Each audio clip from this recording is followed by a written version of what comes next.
must have lost my save.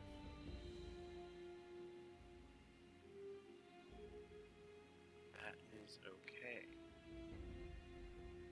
Because I found that playing a neutral character actually really sucks. So, we're not doing that anymore. We're either going to be playing good, lawful good, chaotic evil, but never true neutral, because true neutral's fucking boring. So,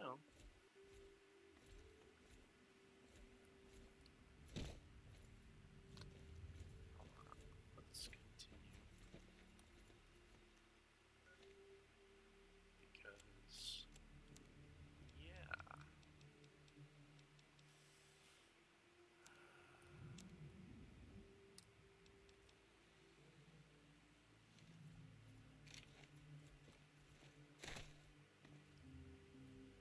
Looks like it's all clear. Unlock. And I did say there was going to be an announcement during the stream.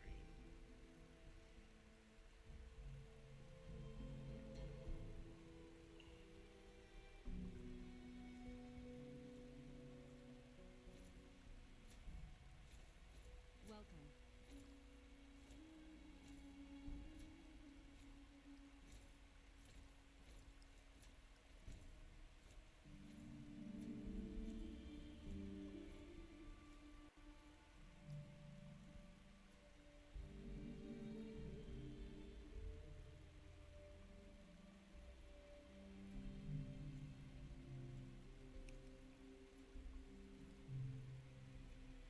Status report? No new orders yet, brother. We're to remain here until further notice and assist any reinforcements that may arrive. Very good, sir. I'll be sure to keep your eyes open. Can't believe we're stuck out here babysitting a radio station. You'll do what our orders say, soldier. I'm getting a bit tired of your complaints. Sorry, sir. I'll do my best.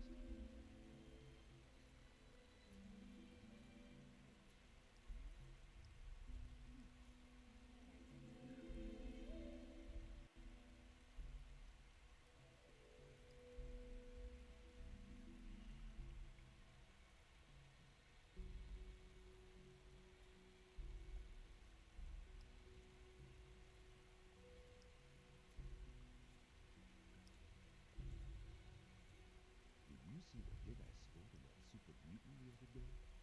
One round, and his head exploded like an overripe mute fruit. Yes, that was an excellent shot, brother. I can only hope to be as good as you someday. Thanks, brother. It takes a great amount of practice and even more patience.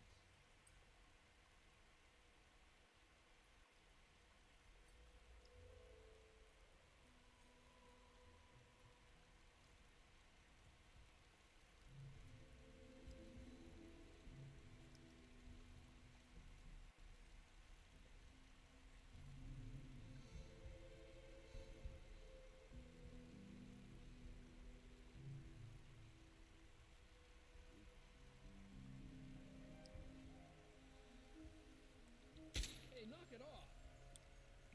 Oops. Sorry, dudes.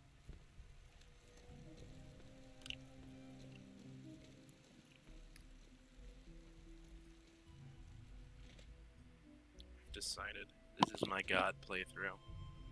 Like my true God playthrough. The look on your face says it all. You're wondering who the...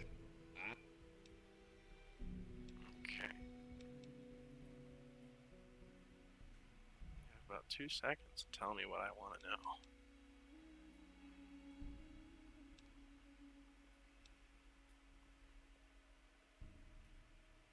Holy shit, you're that guy from the radio. Yep, guilty as charged. Don't usually have exposure to the public like this. It's nice to know someone's listening. Makes carrying on the good fight that much easier.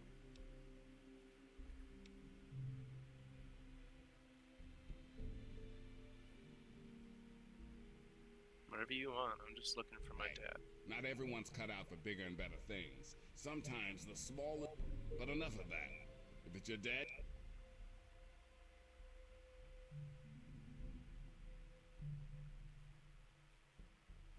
The fact that the Brotherhood let you get up here tells me. Besides, you're giving off a pretty but enough yakking.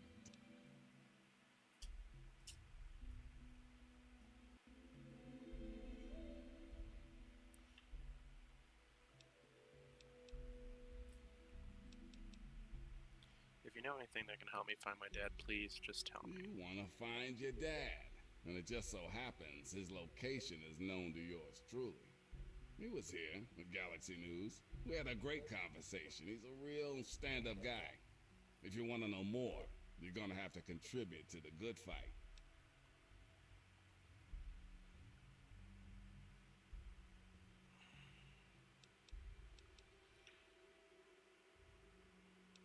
To find my dad, I'm ready for anything. I don't actually like the Galaxy News Radio quest, so... Galaxy News Radio is my baby. I see where this is going. Yep.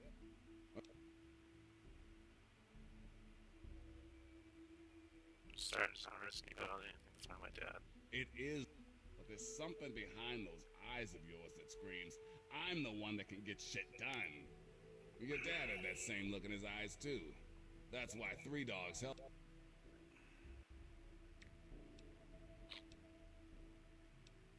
Alright, how can I help? One of the Brotherhood guys that passed through here mentioned seeing a dish in one of the... It's the dish off the old Virgo 2 lunar land. I want you...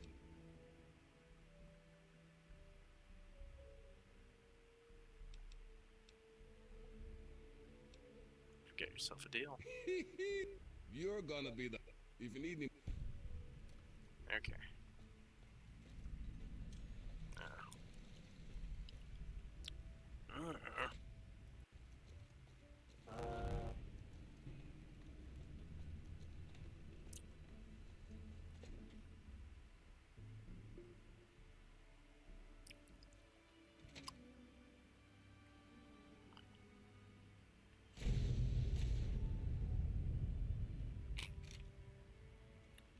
The boon of a god. You must witness it.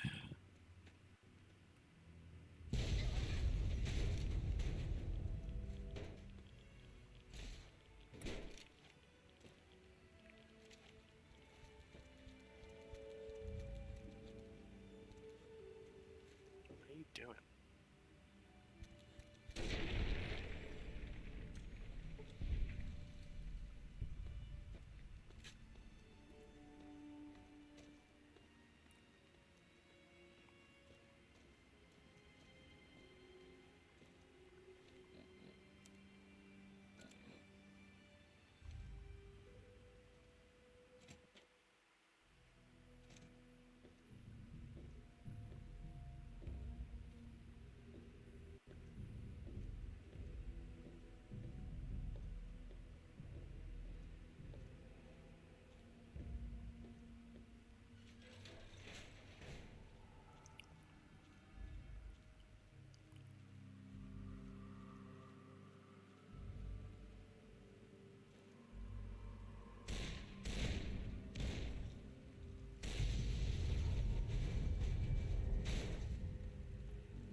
I'm sorry, guys. Let me fix that.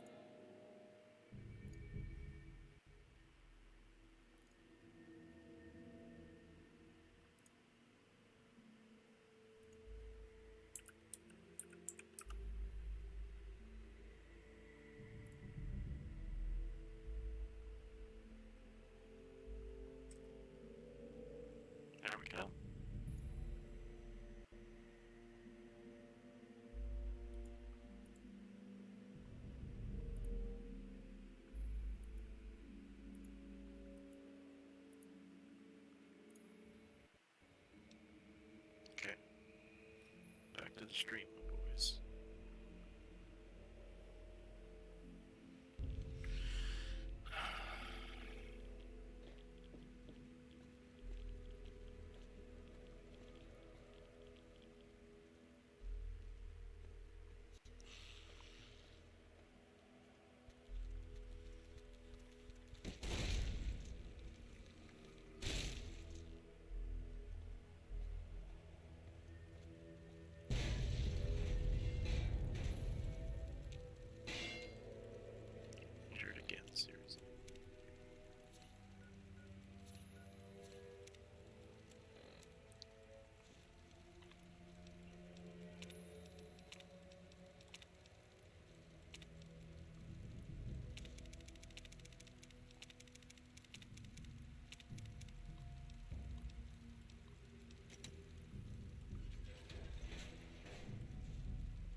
assault rifle.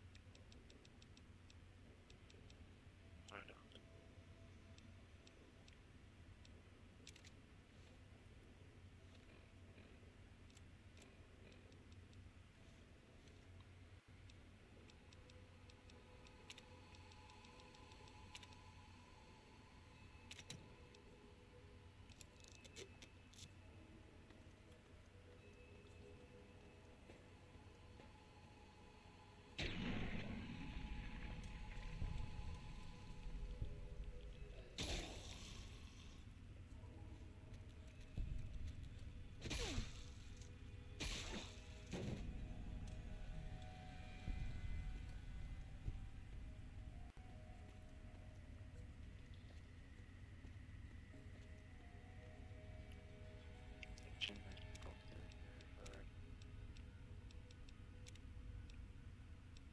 I did.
And also, for those who are watching after the stream, please subscribe to my friend and new current subscriber, Smugglicious. Smugglicious. Yes. His name, his channel is in the description of this stream / video, so please check out his video, or his channel and his videos.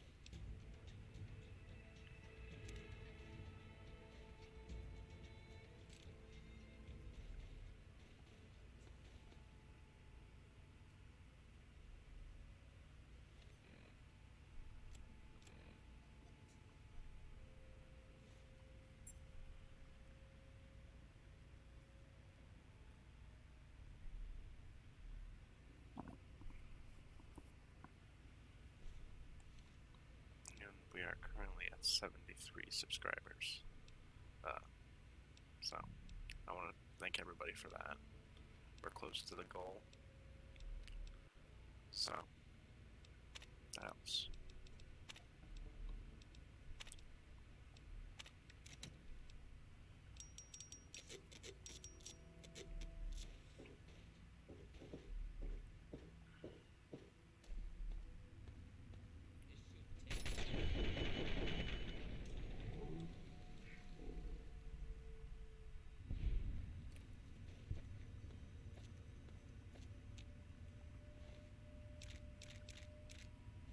Seeing as though I'm a merciful god.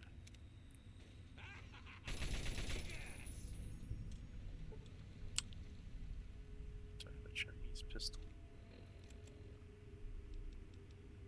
I don't.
you get the Lincoln's repeater.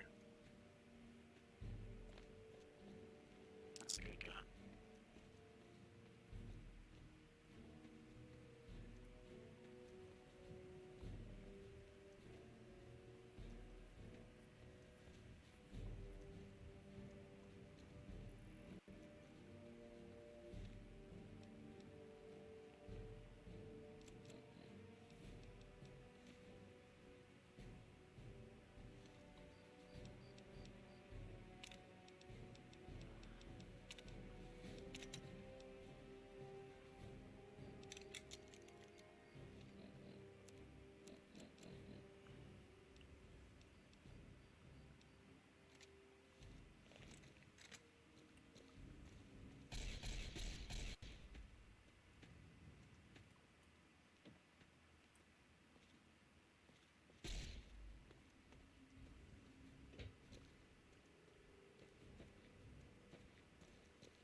Hello.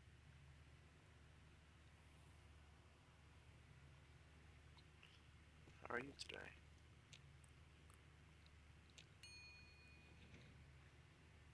I'm certainly hoping that you are eating pizza. I'm doing pretty good. Playing one of my favorite games of all time. Fallout 3, but with New Vegas' engine, and it's pretty great.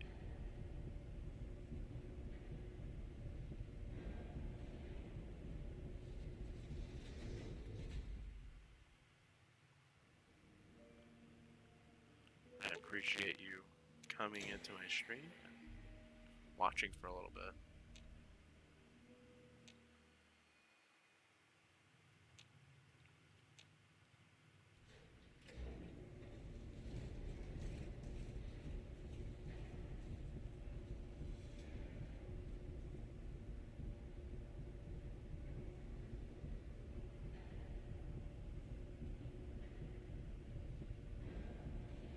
Are you a Fallout fan? Like, what kind of games do you like?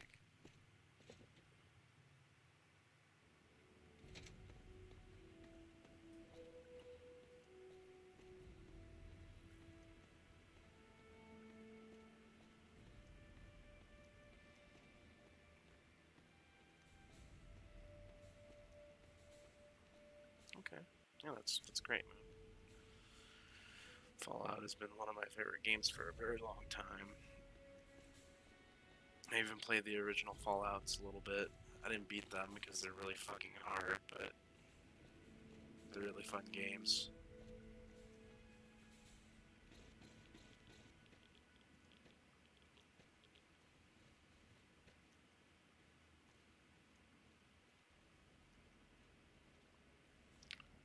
I'm doing a playthrough where I actually play as God.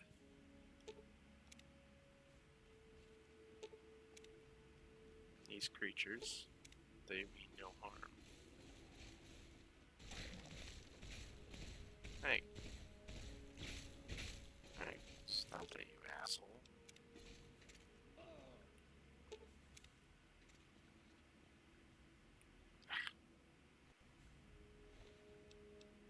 Granted, they'd attack me if I didn't have Animal Friend, but still.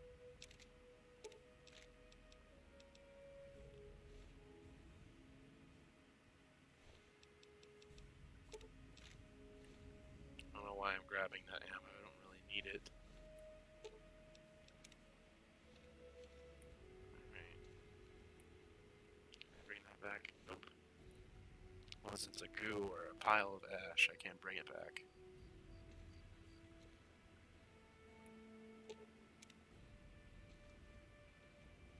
Get out of here, you fools.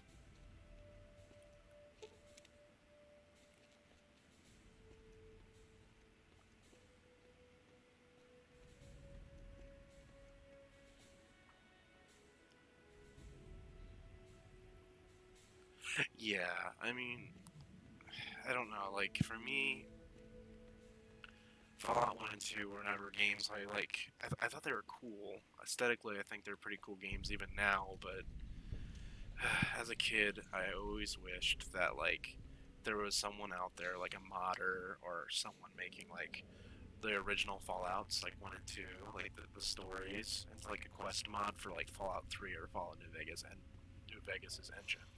Or, hell, even Fallout 4's engine, but at the same time, I'm not big on Fallout 4 just because, like, it kind of dialed back the RPG element. Like, don't get me wrong, it's a good shooter, a solid shooter, good building simulator, in my opinion. I am not hitting this ghoul. I didn't realize ghouls talked. That's pretty cool. But,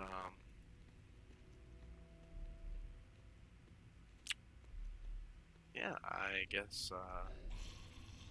that's what I would have loved to see, but I don't know, Bethesda's not, it's kind of a shell of its former self now, in my opinion. Like, they're not as good of a company as they used to be. I mean, but that's just me, like, they kind of lost their stride with Fallout 76. And there's nothing wrong with liking Fallout 76. I mean, I'm sure it has some redeemable qualities. I can't see it.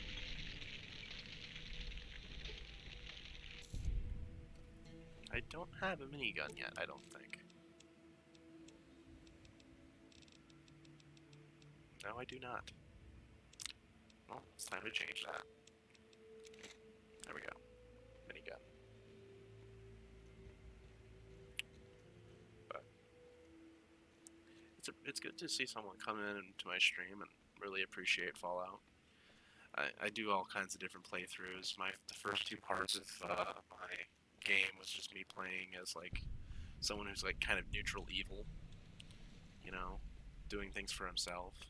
This one's kind of just me playing as a god in human form, and just dealing with threats as they come to me. So it's kind of like a neutral run, but not exactly true neutral either. So yeah, like pretty much I do kill everything in like one hit if I choose to. Like if I were to punch those Supermans, they would die. But again, this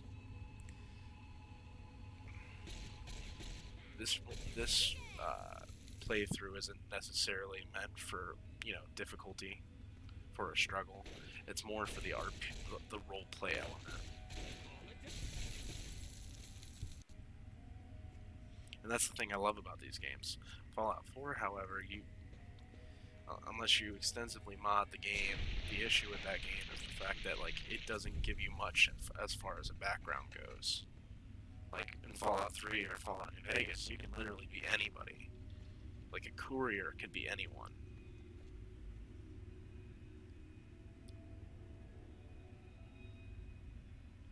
Yeah, that's definitely true. Like during my one playthrough, I recreated one of my most evil characters of all time. I named him Dean, and he's a recreation of a character I used to play on the Xbox 360. And he was essentially my kill everything that moves run. And yeah, he was like my ultimate evil character, and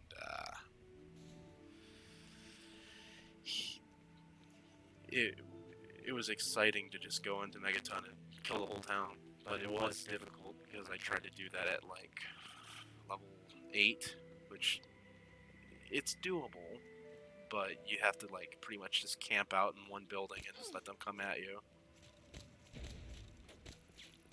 Man.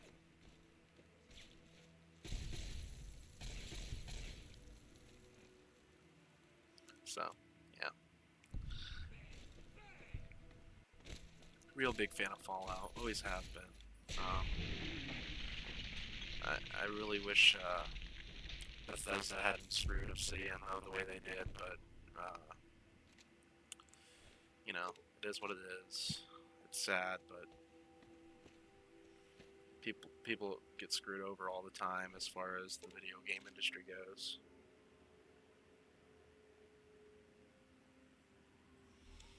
See, like, don't get me wrong, I give Fallout 76 a lot of guff, but at the same time, like, I feel like I also can't say much because, to be honest, I haven't played much of 76, if at all. I think I played like a couple minutes of it, but I'm like, honestly, for me, it was like the way I perceived it to be was just 4, but online, but worse. And the thing is, like, don't get me wrong, Fallout games, it's okay to make them multiplayer, but at the same time, like, if you don't want to be multiplayer, like, you shouldn't alienate your whole fan base into being multiplayer only. Honestly, I think that's what ruins a company like Bethesda to me, because, like, in my opinion, Fallout 3 and New Vegas and even 4 had that ability of being exclusive as a single-player game. And, you know, if they added multiplayer to those games, that would have been cool, but that should be like a secondary feature.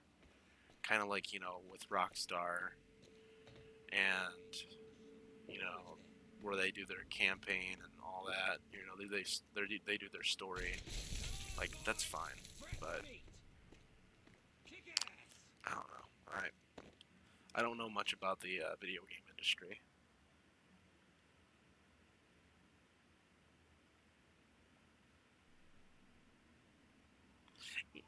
Yeah, like, I don't know, man. Like, the dialogue options in Fallout 3 in New Vegas were like intuitive and genius, and for 4 to just kind of be like, okay, here's a disagree option, here's somewhat sarcastic, here's like yes and here's no. Like, that's kind of, I don't know, that's really fucking boring. Like, and the thing is, like, Fallout 4, and I've said it a million times, but I'll say it again. Fallout 4 is just a reverse story, like a reverse version of Fallout 3. Like Fallout 3, you're finding your dad, and Fallout 4, you're a dad finding your son. But then you find your son, you find out that your son is actually a grown man, and it's been like 50 years since he was like taken from you, or something like that. Like, I don't know. I thought it was just kind of a dumb story in general. I mean, I thought, although there were good moments, like, I thought the Brotherhood of Steel storyline was actually really fucking good in Fallout 4, but it kind of felt, the whole game kind of felt like more of the same in Fallout 3. And while that might be a good thing for some, they could have done so much more with the Commonwealth, in my opinion. Like, I appreciate the fact that they focused on the Institute. The androids was a thing I always wondered about with Fallout 3, with A321 and his whole, like, backstory. But other than that, like, the whole game just kind of, it lacked that originality, that magic that Fallout 3 and New Vegas had.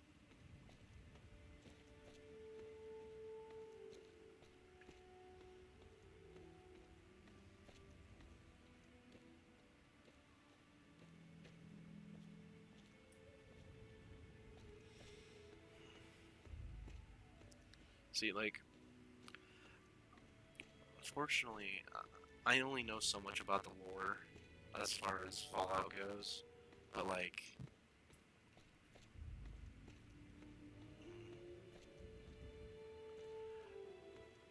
so, like, I don't know too much about,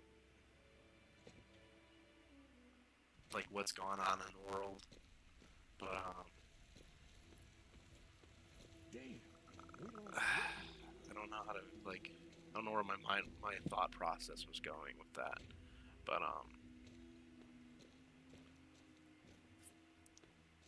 I'll just say that, I've always stood by the fact that I think Fallout 3 and New Vegas is the better game, for sure. Always did what I had. Like, always thought you struck a major blow against tyranny. those two games were just the best. Now GNR can be heard clear across the capital wasteland again.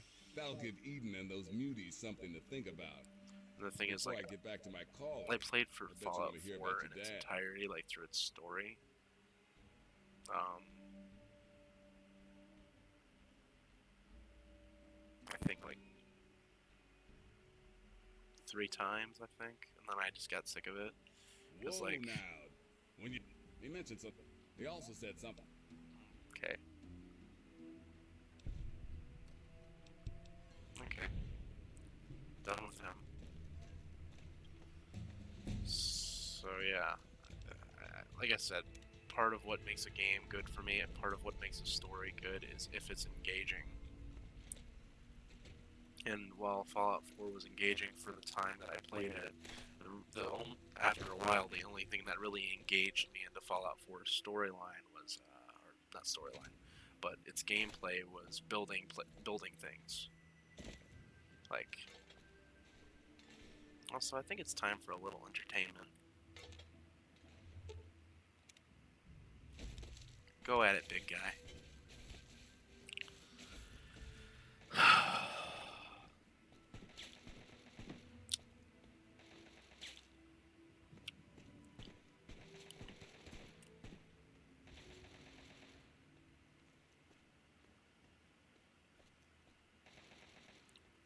Like I said, I'm God. I actually, about 3.5 months ago, me and my fiance, we just had a baby, a little girl, and for all that time, between those 3 months, I wasn't really playing very many video games. I was watching Supernatural, and also I agree with your statement, my friend. That's very true. But I was playing a lot of Supernatural, watching a lot of Supernatural, and I don't know. A lot of people tend to have an opinion about it if they've watched the show or not. But I watched it through its entirety in 3 months, and I saw Rob Benedict, who played God in the show. He's a really cool dude, and I liked how he played that character. He was a fucking asshole at the end, but that's the kind of character I think I'm going to play with this character, who in a way delights in messing with people's lives and using them for entertainment. So during this playthrough, I'm going to be kind of hands-off in the way that I help people, like he did.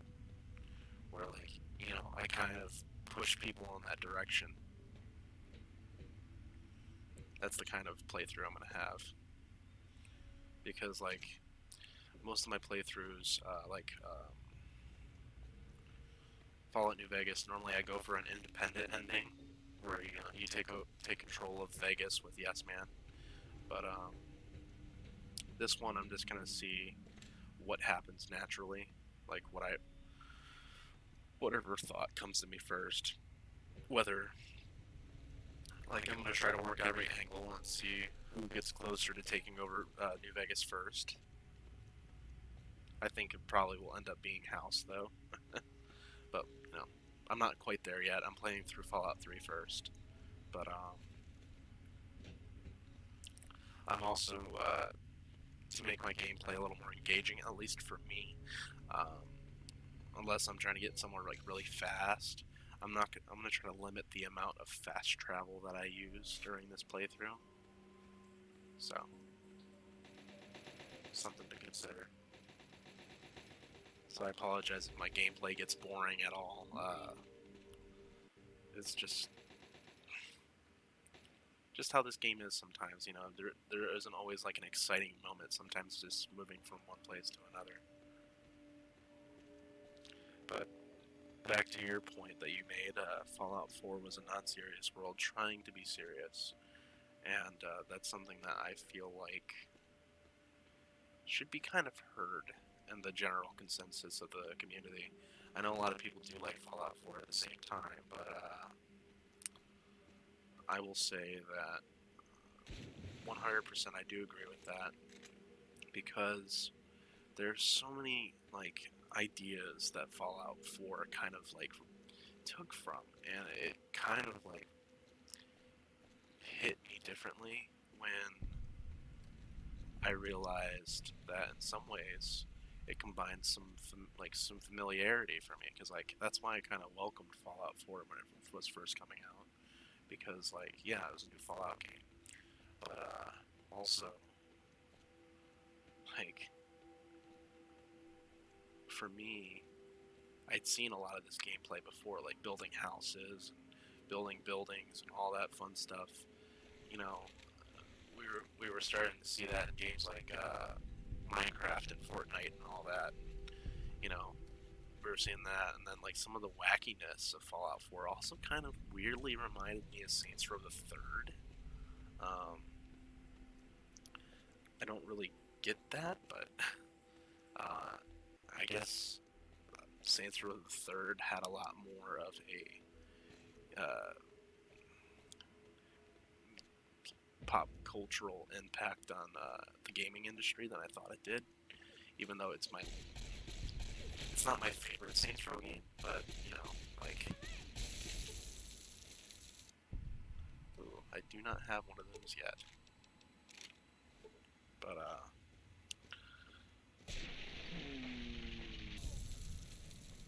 yeah, Fallout 4 kind of felt like it was trying to be multiple games at once, and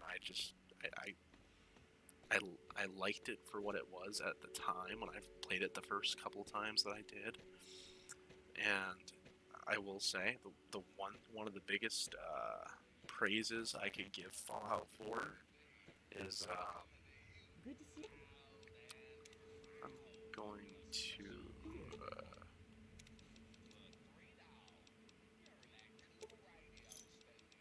take that. Sorry, and that and that. Some spears. I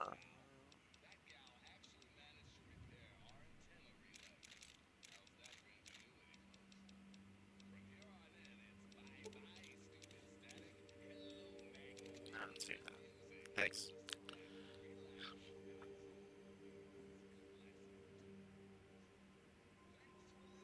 Okay, so this might be a little controversial, but again, and I'm just a guy on the internet that doesn't know what he's talking about, but because my views change all the time. But prior to this mod, I would have said that I liked Fallout New Vegas the most because it reminded me closer to what the original Fallouts were like. Like some of the characteristics, some of just the characters, the world itself, the Western setting, and I thought that I always thought New Vegas was probably in my opinion, the most intriguing of the two games that came out at the time.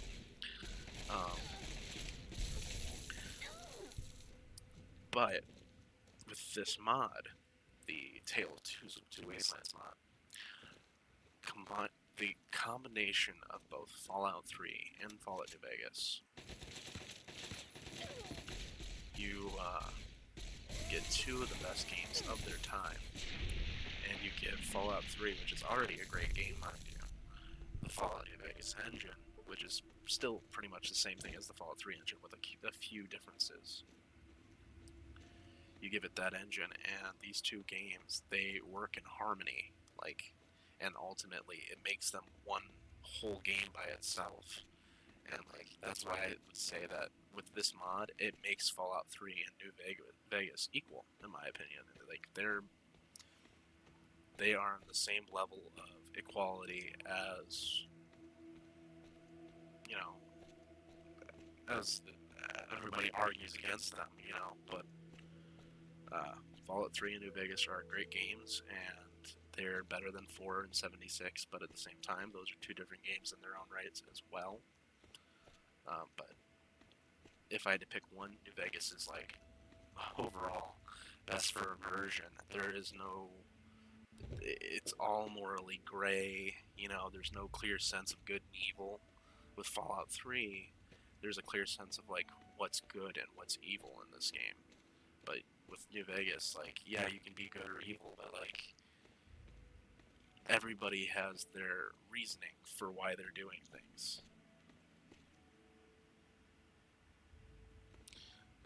See, and again, these are all opinions that I've also have read on the internet, but at the same time, these are all opinions that I've forged myself after playing these games for years. What I think Fallout 3 does better than New Vegas is, well, again, I think both games do a lot of things right. For me, Fallout 3 was, at least for me, it was the most, when I first played it, for me, it was the most unknown title in the series for me, because it was the first one I played. Every time I played the Fallout 3, and every time I started it up, there was always something new for me to find, something new for me to do. And again, I played the game when the level cap was still level 20, prior to the What? Who? prior to the You mean- DLC. Are you for real? I'm safe? And I need to get out of here. Here, take once these the supplies. It's DLC all I dropped, have, but I mean, like, here. dude, once the DLC dropped, I lost it. Like, there was more added to the game. Like, to be honest, I didn't really care. I mean, I did, but at the same time, like, I appreciate what Broken Steel did, but at the same time, like, it wasn't my favorite DLC. My favorite DLC in Fallout 3 is actually Into the Pit. Like, oh my god, that DLC is the, like, definitive Fallout 3 DLC. Like, if I wanted to rush through this game, I would go straight to the pit and enjoy everything that DLC has to offer. I wish we had more of Pittsburgh, honestly, as a Fallout game in general. I would honestly, like, play the pit. Like, I would put, like, so many hours Welcome into the to pit Red if it City. was such a Please bigger wait while the bridge uh, extends. map itself. But, like, okay, so I don't talk about Mothership Zeta very much, and I'm not gonna lie, it's not a bad DLC. It's not, but it is my least favorite. Hold it right there. Uh, State your business it's in River enjoyable, City. but it was unique. I guess I would say that the reason I don't talk about it nearly as much as like the Pit or even Operation Anchorage, I actually enjoyed a lot.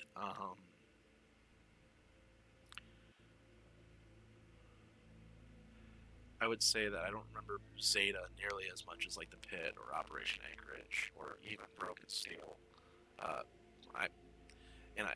I could say the same about Point Lookout. I think Point Lookout was cool, but it was, I think what Point Lookout had going for it was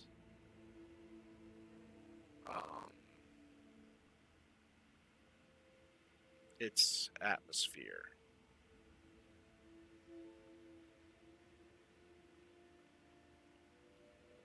But Fine, just don't bother her. She's real busy. She's up. but Anything to Um, report? I do agree with that. It was definitely appropriate to the series DLC. Speaking of DLC, when it came to Fallout 4, I didn't play any of the DLCs. I still haven't. I won't. I don't have any desire to. And the reason for that is just because after a while, I got burned out on Fallout 4. Like, I liked it for a long time. I think after a while I reached like my 200-hour mark and I was just like, okay, I'm done with this. And I don't think I've gone back to Fallout 4 since. But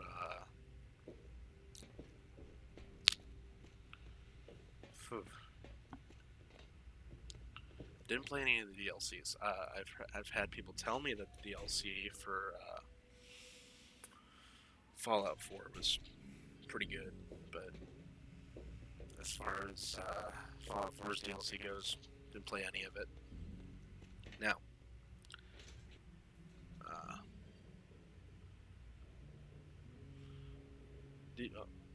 I haven't really, like I said, I haven't played those, but if you think those are good, I might give them a shot at some point. I heard Far Harbor was pretty cool, but I don't think I got very far. Like, I think I started it. I think I might have started it. But the only thing I could think of when it came to Far Harbor, which was weird, was I could only think of how much it, like, aesthetically, when I first saw like a trailer for it, I could only think of how much it reminded me of Point Lookout aesthetically. I might be wrong about that because I never played it, but when I first heard about it, I'm like, huh, this kind of sounds like Point Lookout in a way. So, I mean, Don't get me wrong, Point Lookout's cool, but I don't know. I guess I didn't want to see the same thing over again. For the most advanced scientific center in the capital wasteland, I find But Look, Dr. Zimmer, we've been over. Look, this is a restricted area. I'm tired of telling you people. It's you.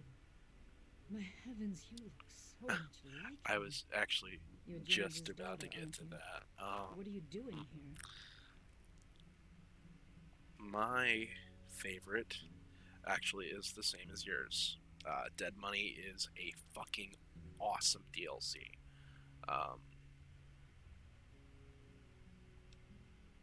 Well, yes, of course I do. Don't you know who I am? I suppose James never told you. Dead Money is the best. I'm Dr. Madison Lee. What I can worked with you your father many say years about ago. Dead Money Your that mother as well, has in already fact. fucking been said You'll about have to Dead forgive Money? me, this has Like, all been very stressful. What with your go father suddenly go showing up go here after go being on around for YouTube, so look long. up the Dead You Money have to trailer, and understand that that says it all for me. you Like put that all fucking of that behind us. DLC. Project Purity, our work, all of it. We've moved on, even if Yes, your father hasn't. I agree with you 100%. Like, I like Dead Money infinitely more than I liked The Pit, and The Pit was one of my favorites. I mean, I can't stress that enough. Like, for me, it's, as far as Fallout DLC goes, it's, okay, we got base game New Vegas. Like, I'm just rating everything. We got base game New Vegas, for me. I put Dead Money just above that. So we got Dead Money, base game New Vegas, Old World Blues, as far as Fallout New Vegas goes, and then just below it, like, I'd say Old World Blues for me is equal to The Pit. I thought Old World Blues was fucking awesome.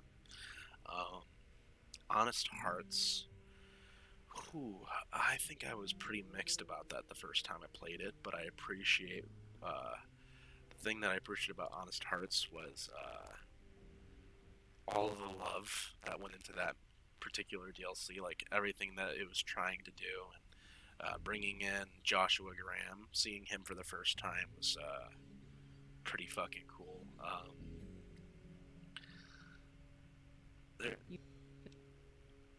I hate to say it, but as far as some of the DLCs go, it's been a while since I've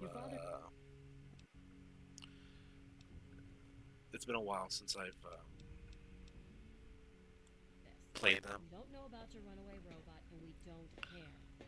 This lab is dedicated to solving It's been a hot minute since I've played the DLCs, but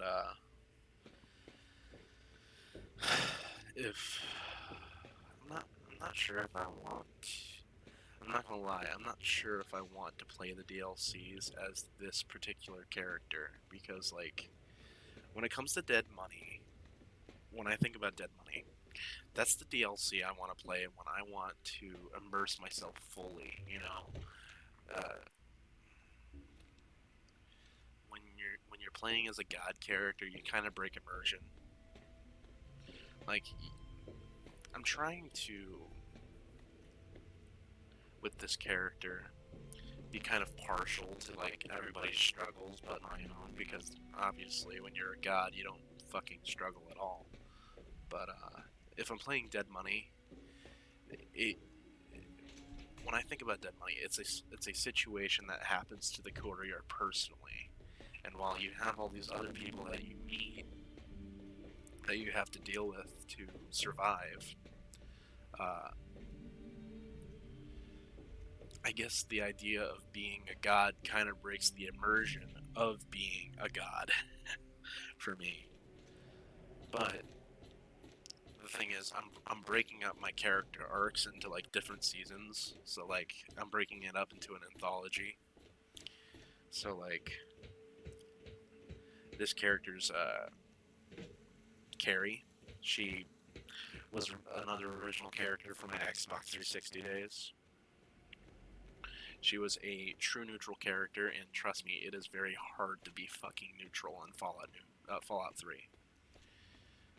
Because, again, with this game, it's all about morality. There's either good or there's evil.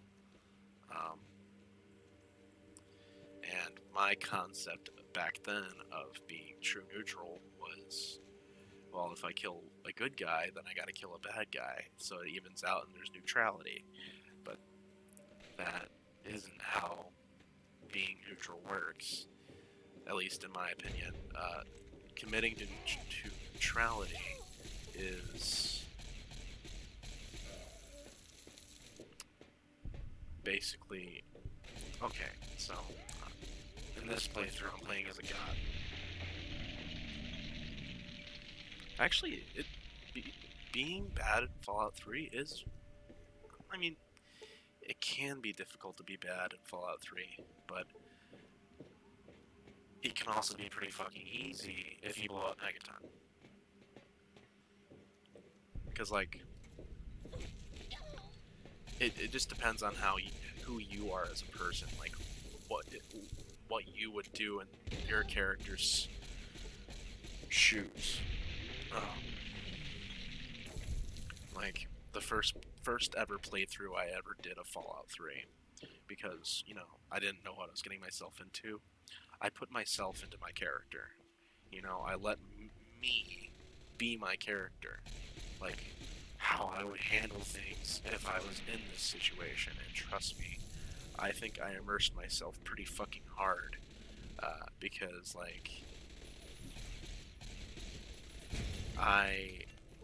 there was times where I, like,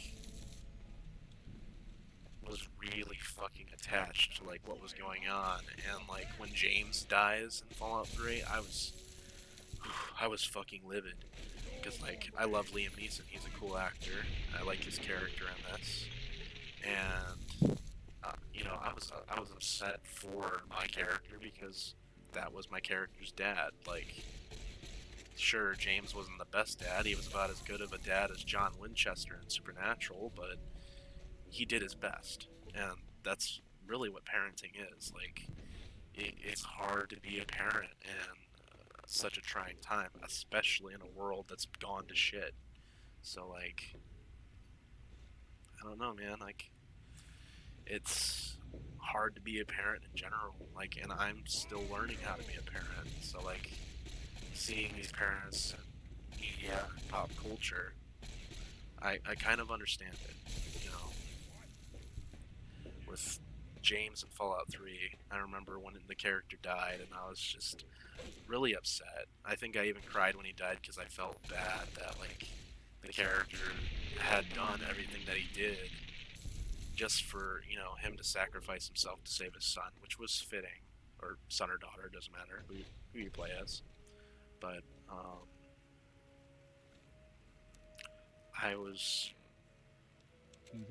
really immersed. Work on Project Purity never really stopped. Soon after we arrived, my nightly routine included sneaking into restricted areas. That first playthrough was something magical, and honestly, I'm pretty sure there's a lot of people who feel the same way, but if I could, like, unplay all of the games for the first time, I would try every subsequent playthrough of Fallout just to play these games for the first time ever again. It was easy enough to hack his console, gain access to Just so I could do that again. Most of it was garbage. Propaganda, spy reports, just plain rambling bullshit, really. But there was one thing, one name that stood out amongst all the others. Dr. Stanislaus Braun. I knew of Braun's work, of course. He was a celebrity in his day. Voltaic's sorcerer scientist, leaving his peers in awe of his technological wizardry. But it was in Vault 101 that night in the Overseer's office. I first learned of Braun's involvement in Voltaic's sociable preservation program and his work on something called GEC, the Garden of Eden creation kit.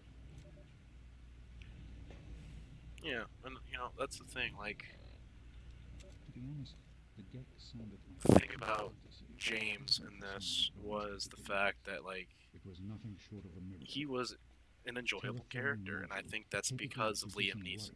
Like, I grew up watching the Star Wars movies, and while a lot of people don't care much for Phantom Menace, at least back then, Um, on that list. I did some digging and discovered Braun's name on the reservation list for a Vault Fallout, 112. And Liam that's Neeson was always a great actor, and I thought he was great as Qui-Gon Jinn. succeeded when I failed. Jim, I said Jim. Does his Jin. source of knowledge remain within the forge of Vault And just 112? anything where he kind of plays a mentor, or plays like a dad figure, Maybe he's really good at that. And I think it's just because, you know, if I he's a could parent gain in real access life, to but just a fraction of Braun's genius, Project He- Unity would become a reality. he's a great actor. And I think he brought this character the depth that he needed. I don't think any other actor could have Vault 112 to brought search what, everything of Braun's uh, that helped me get this purifier up and running. All Liam I know Neeson is that brought to it's James. west of someplace called Evergreen Mills, and it's So- well hidden in some sort of garage. well, But I'll find it. he wasn't the best dad. He did what he could to try to make the world That's the better story, Project for his son and for the world itself. Alternative, almost there. Um, Let's see if Braun has the message and piece. you know, I tend to go off on tangents, and I apologize. I talk way too much, but I recently rewatched Spider-Man 2 for the first time in like over a decade, and I might get the word for word wrong in this quote, but something that's said in Spider-Man 2 is you know, scientists using their minds, at least good scientists, using their minds for the betterment of mankind, you know, and to make the world better and safer and more sustainable.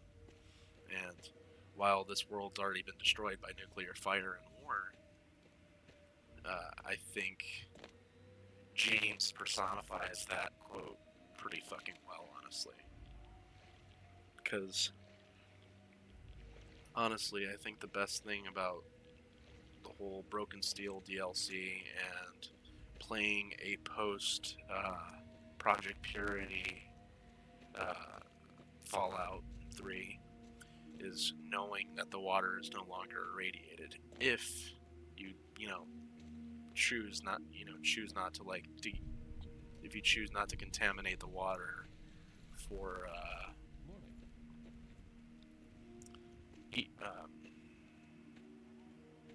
John Henry Eden. But regardless, I think it's the characters, the stories that make Fallout 3 and New Vegas great games in their own right.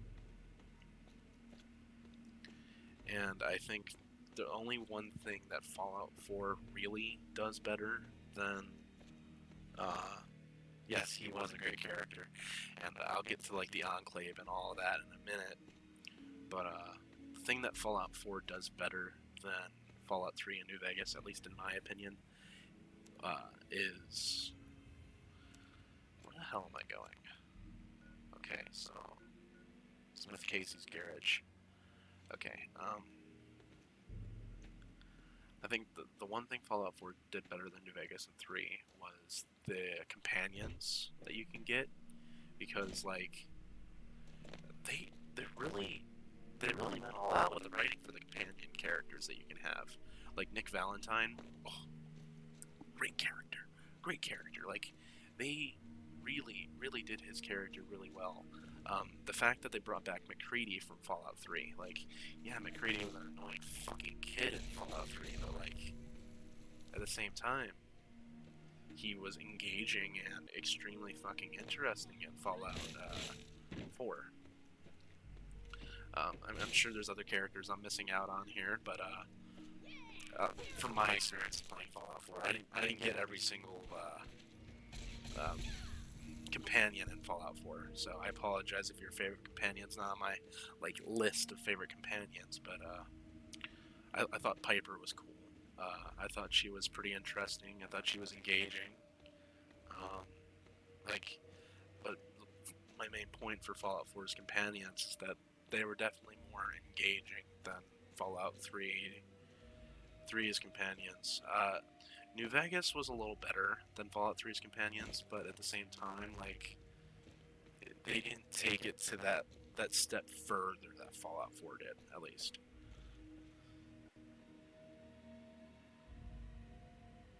Yeah, I mean, the Institute was poorly written. Like I said, it's just a backwards story of Fallout 3.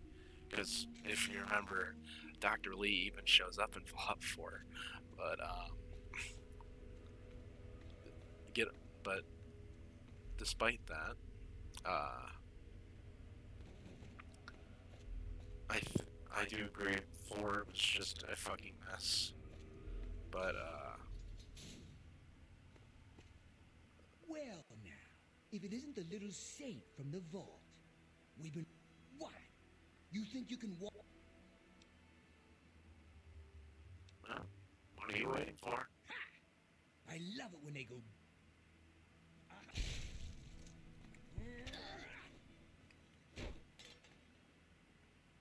You wanna run? No? Laser eyes. Idiots. Do I have a police baton? Sorry, I'm like doing a collection of every fucking weapon in this game.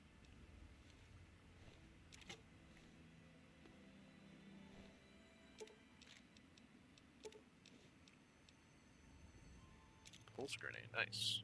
Do I have a comp? I don't know if I have a combat shotgun. But, yeah, I'm 100% with you on the whole Fallout 4 being nonsensical. It really was.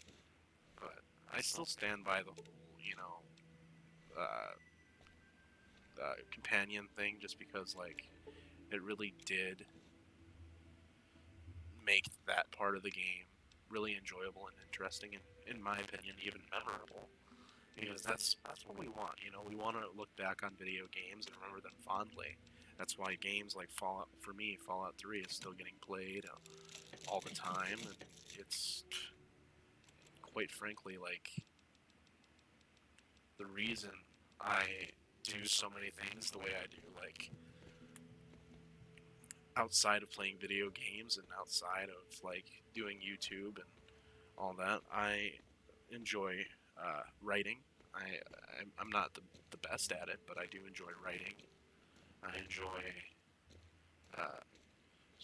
enjoy stories. I don't really read nearly as much as I should, but you know, when there's a movie that draws my attention, I can't help but be interested by it, intrigued.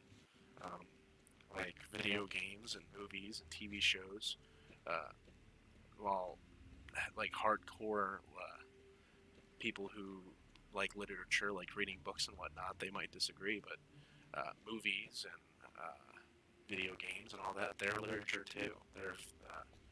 They're stories that you can get a lot from, you know. And you don't really need to read a book to get something from them, to learn something from them. Like from Fallout 3 alone, just this game alone, you can learn a lot about the human condition just from this game. Because I'm not gonna lie,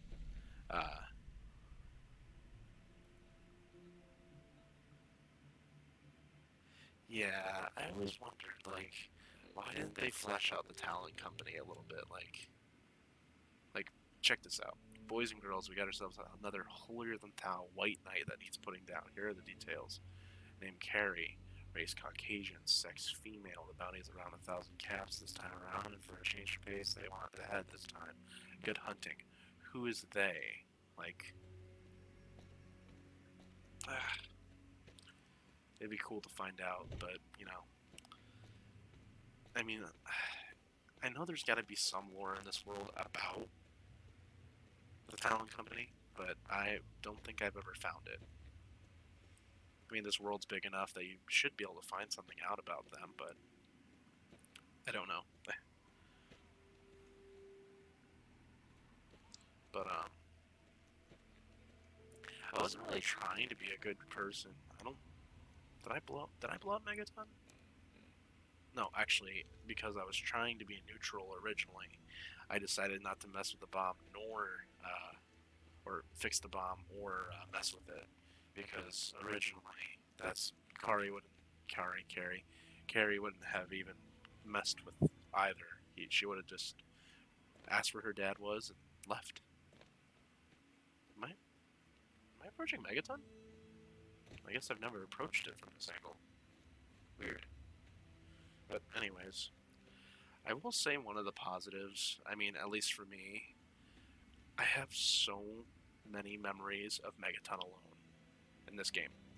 And I think it's just because it's the first fucking settlement you go to in this game most of the time. Like, unless you're one of those people that's like, yeah, I go to Republic of Dave first because I'm a fucking terrorist. I'm sorry, I don't mean to attack anybody who goes there first, but, like, you're not gonna go all the way out there at level 1 when you don't know shit about this game. You're like, you don't even know where Republic of Dave is. Like, the markers aren't already mapped out for you. So like, but again, I get off into tangents. I apologize, but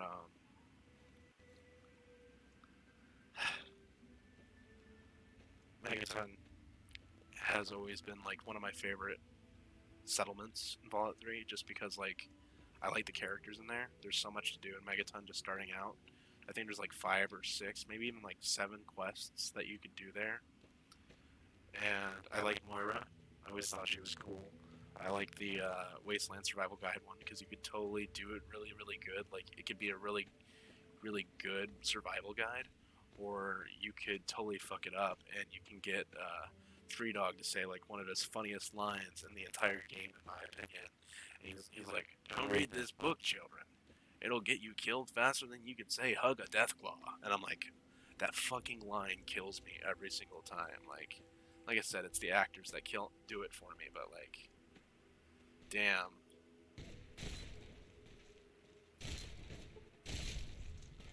I need to get a flamer. But I like Eric Todd Dellums. He's a great actor.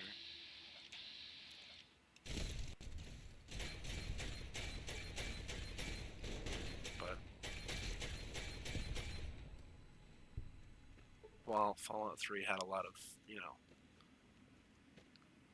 a lot of like minor inconsistencies, like for instance with the Talon Company, it did a lot of good things, you know. Like, I think a lot of people disagree with me that like the Nuka-Cola challenge was a unnecessary quest. I thought it was engaging just because every time I saw one of those Nuka-Cola Quantums, I was just like, oh, I gotta go pick one of those up.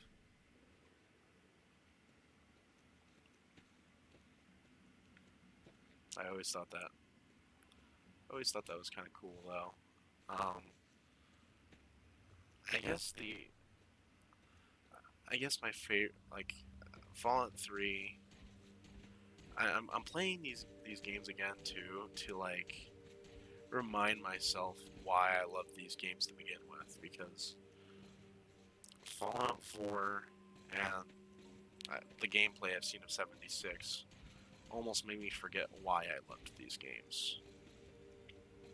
Because it's, you know, when I look at Fallout now, it really just makes me sad. It's like, for me, Fallout 3 in New Vegas, going back to play them, is like going to see old friends again. You know, you're just walking down the street and you see a friend you hadn't seen in a while, but, you know, you see him and you're just like, wow, that really takes me back. And, you know, I want to hang out with him. That's what Fallout 3 is to me, and so is New Vegas. It's like an old friend. Like, before this, I recently played through the Mass Effect trilogy again, and it was because of the Legendary Edition that came out for current and next-gen consoles. And, man, playing through those games again, it was amazing. It was nice to feel like I could be a part of that universe again, to be Commander Shepard. Like, when I think about video games as a whole, there's these videos that come to mind on YouTube. Like, I'm sure you've probably seen them if you're on YouTube often, which I am. As you can see, I've made a lot of videos on my channel. There's so many people making these like rough cuts and edits of like, and the videos are called like, It's More Than a Game, or it's not just a game, and it shows like these cutscenes and like these like inspirational moments from like popular video games, and you know, it reminds me that when we play video games, we go into this like world wanting to be somebody else because at the time our lives might be boring or our lives outside of the video game might suck.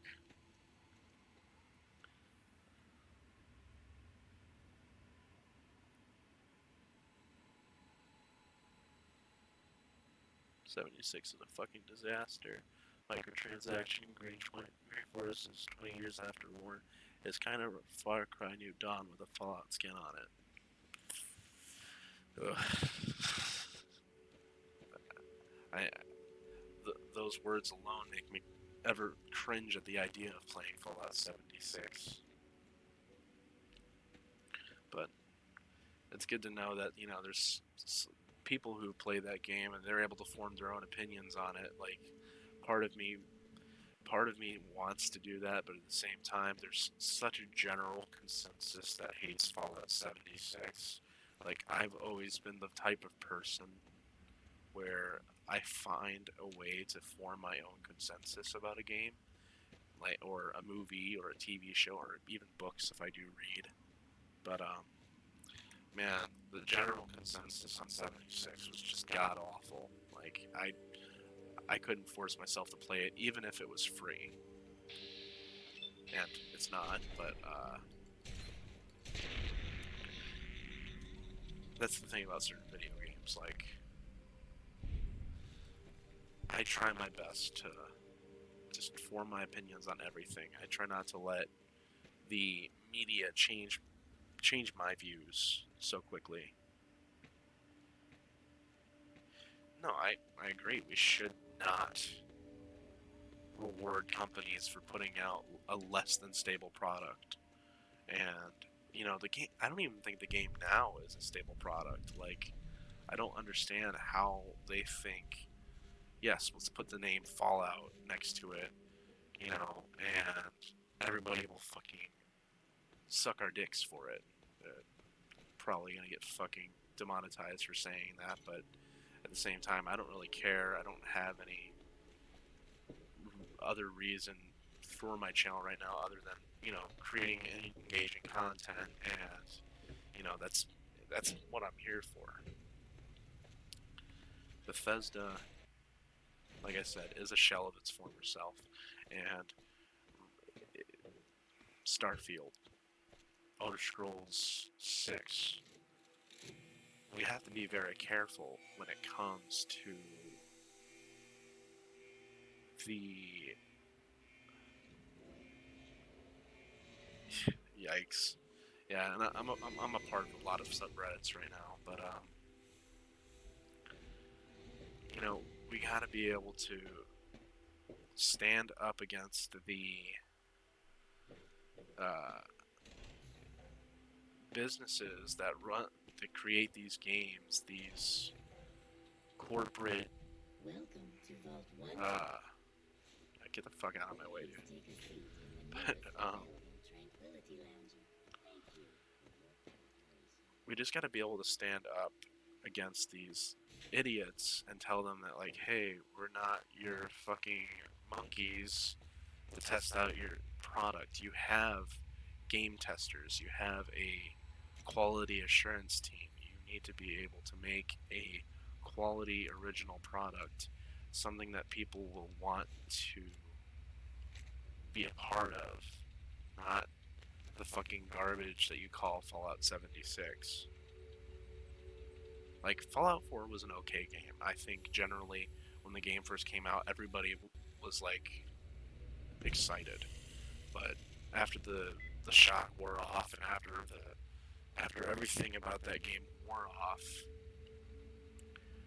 it just kind of, people started to see the problems with it, you know, like the lack of like RPG mechanics that the game.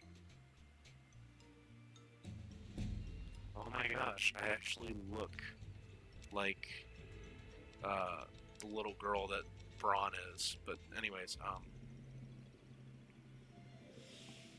I'm sorry, I always tend to do this. I'm so sorry.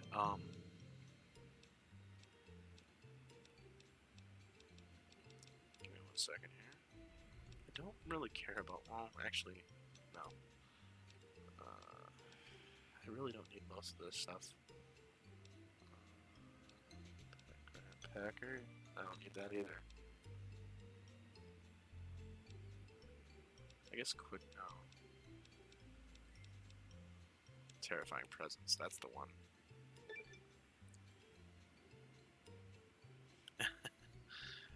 Yeah, me too, man. Okay, so should I try to help these people, or... Well, no, because I just thought about it. You shouldn't try to help these people because Braun will force you to, like, hurt these people anyways for his entertainment, and... Well... I guess the god I'm trying to play is more close to the god from Supernatural, but at the same time, I'm not quite there yet. Like, when you, I don't know if you've watched Supernatural, so I apologize if I'm like, you know, talking all about it and you don't know what I'm talking about. I apologize. But Good day. it's my favorite show at this point. Yeah, that's what I'm going for. Okay, so.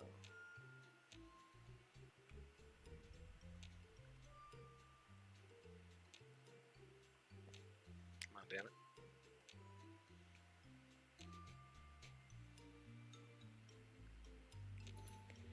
Got it. First try, baby. I don't care about any of that. Oh, I gotta read the document. Damn it.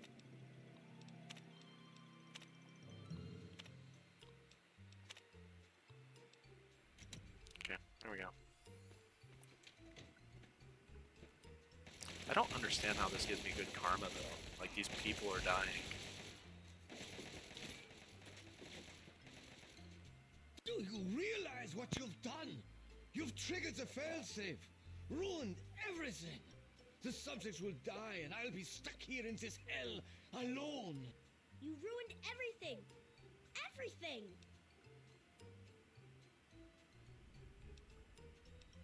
You? No, I am the creator of this world. Feels so lost. So all alone. He's been right here. Okay. Bye. Later. Take a hype mutt. Okay.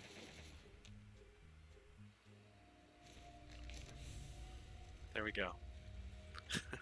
Tranquility Lane world record. Oh, fuck. Hold on. Hey, You've saved. I lost my Pip-Boy. God fucking damn it. Well, it certainly is. And thanks. Sorry, I'm skipping through all this, because I have to get my Pip-Boy back. So, oh. Huh. I guess it didn't go anywhere. For some reason, my Pip-Boy disappeared. See, the last time I did, this DLC, or DLC, oh my god. Last time I did Tranquility Lane, I actually lost all of my, I lost my, Pip-Boy, so I was kind of frustrated by that fact. But this time I didn't lose it, so we're actually good. I was afraid that we did. I was gonna have to, like, look it up, use my phone, and stop paying attention to chat for a second, and I am enjoying this engaging conversation I'm having with you. So, I know you're new to my channel, and I don't know if you subscribed yet, but again, I'm not asking you to subscribe, but I appreciate it if you would. But I recently decided that I wanted to try to make more engaging content, things that I enjoy personally, like Fallout, you know, just games that I really like. And up until recently, I had been doing a lot of Call of Duty Zombies stuff, I was playing a lot of zombies maps with friends, and those were fun for the while that I did play those games. But after a while, I got burned out on it, and I stopped caring. I stopped caring about wanting to make those videos. And suddenly I couldn't do it anymore. And my last Call of Duty stream was kind of sad, really, because it was only like 40 minutes long, and I was just like, I was even with one of my friends who really got me started into streaming that game, and you know, I was like, sorry man, I gotta stop streaming this game, I gotta stop playing this game. It's just, I can't keep playing this game.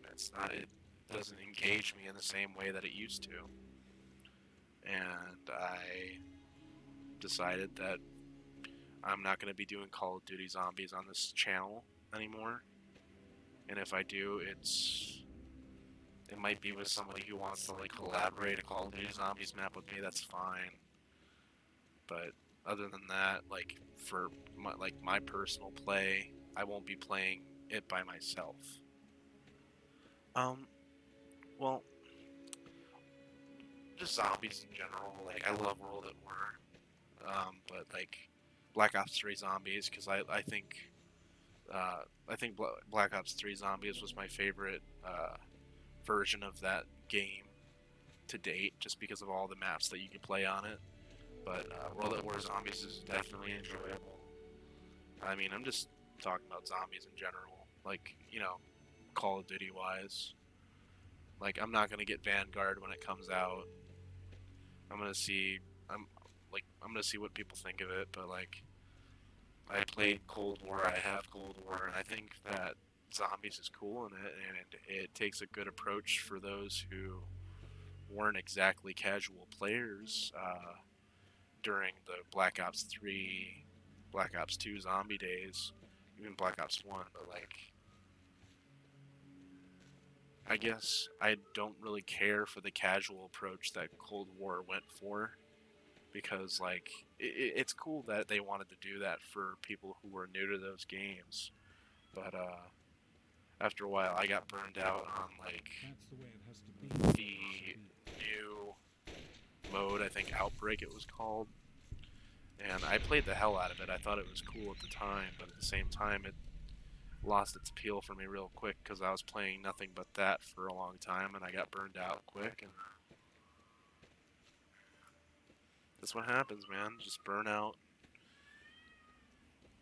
I doubt I'm ever going to return to it on this channel, at least by myself.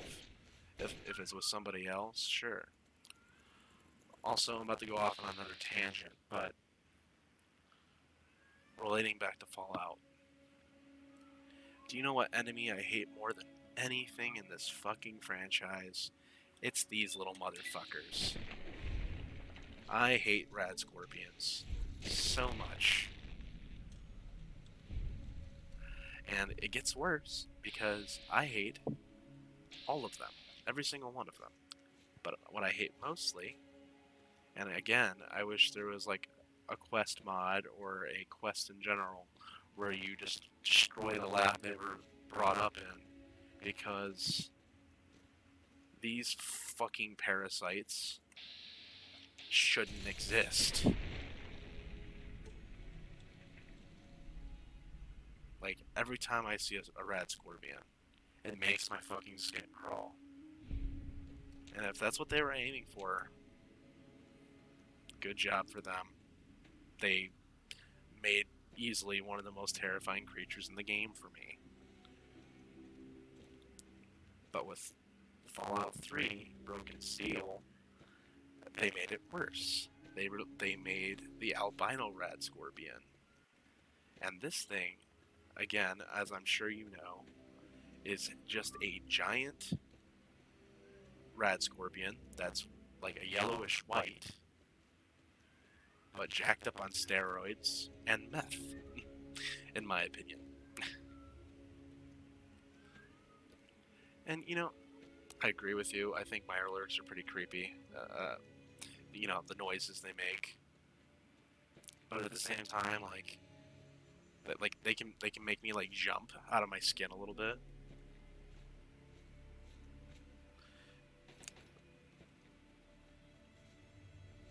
But yeah, albino is stupid. It is. I agree. It is a waste of bullets.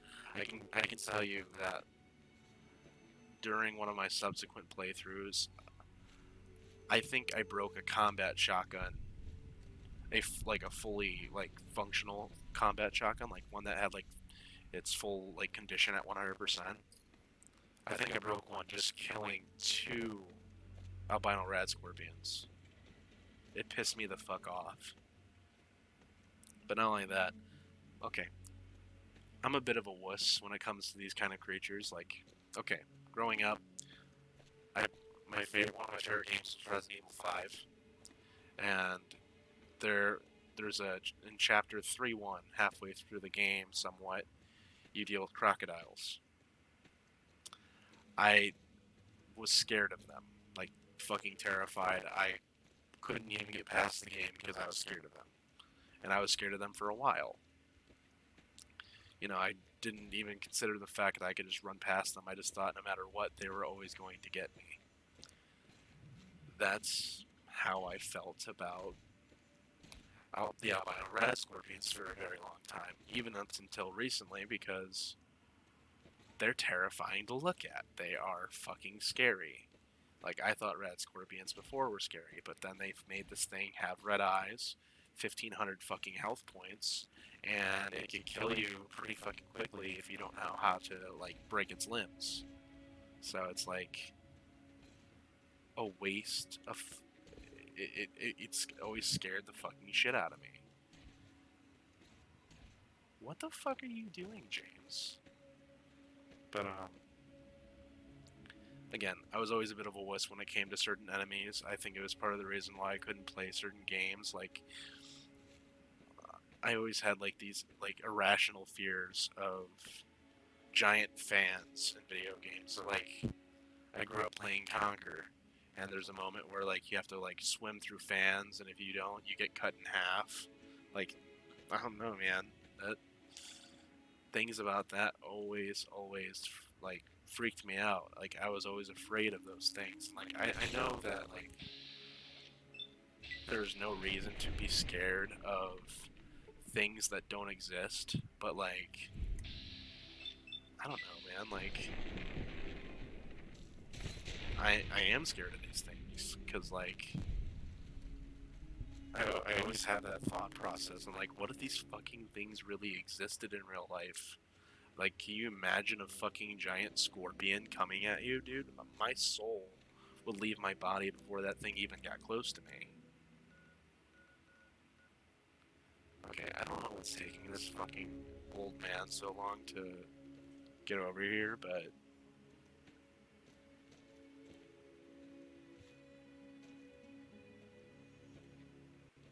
I don't. I'm not gonna lie to you, I don't like environmental deaths. Like, I hate it. That's part of the reason, like, some of these games scare the fuck out of me as a kid, but, like, that's the thing, like... I'm willing to play anything now, because, again, I know none of these things are gonna hurt me in real life. It's just... there's that, like, mental, like, anxiety in my brain.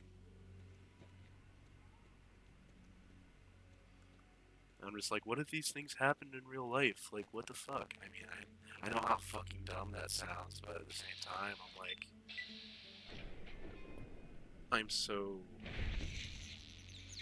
I was always more so irrational as a child than I am now. Like, I played Fallout 3 when I was 10 years old, I think. No, not 10.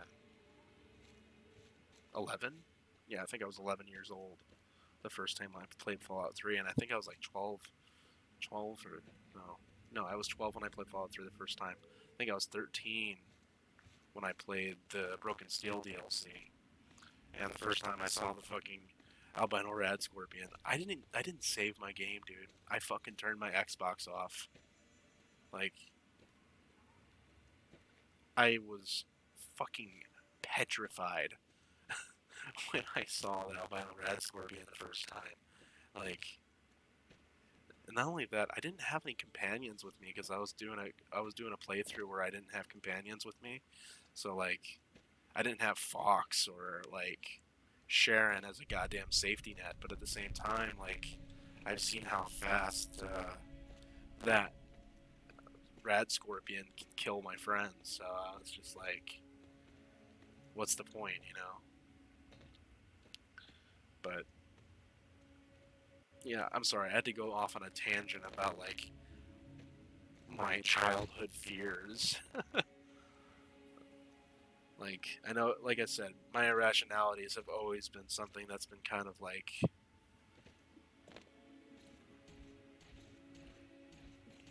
yeah, RL3 has always been kind of overpowered, and I think that I've liked him for that.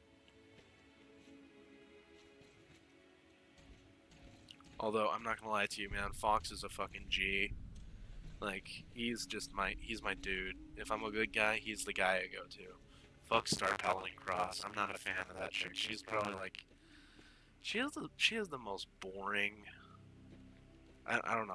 There's nothing I can say I remember about Cross at all. She's just the most boring companion in the entire fucking game.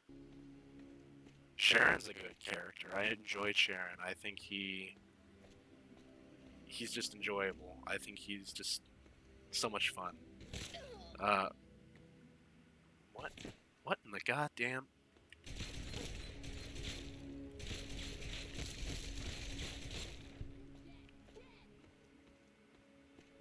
Okay. That's how you want to have it.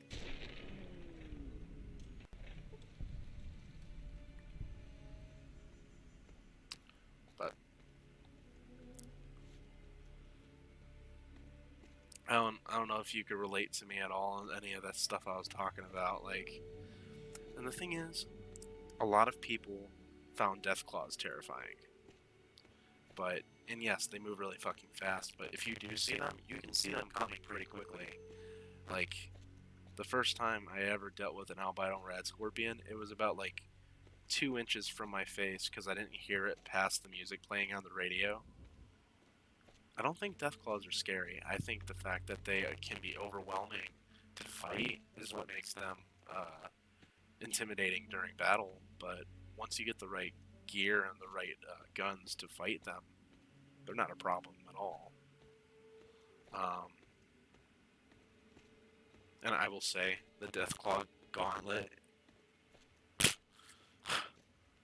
best fucking weapon in the game as far as melee goes, in my opinion. Like, it always was one of my favorite weapons.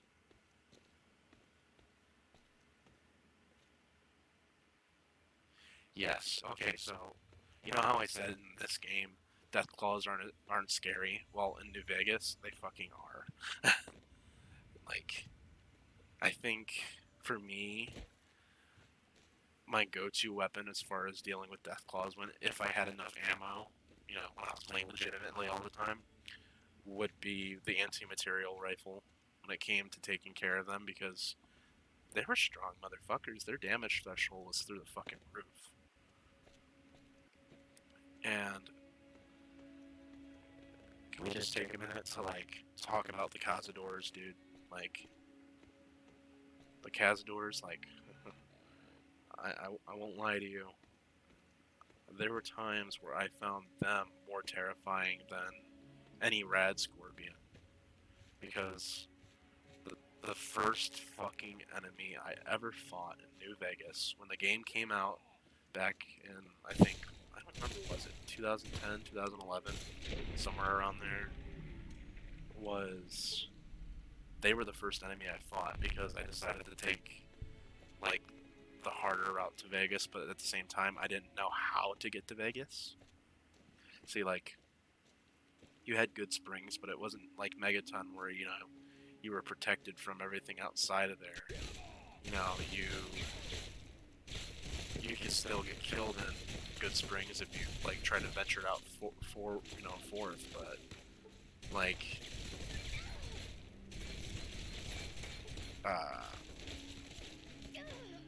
Cazadors, man, they fucking sucked.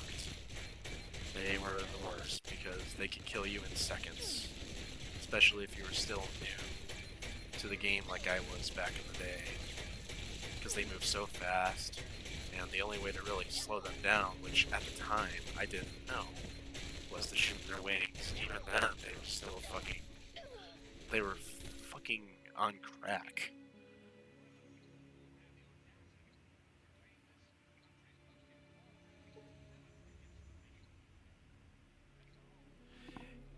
You know, and like I said, it's been a hot minute since, you know, I played these two games, so I tend to forget like some of the more pertinent details about Fallout New Vegas and Fallout 3. But if I remember correctly, you're 100% right about that. You know, the Cazadors do become significantly easier with that perk. But I just know that, like, for that first time I played Fallout New Vegas,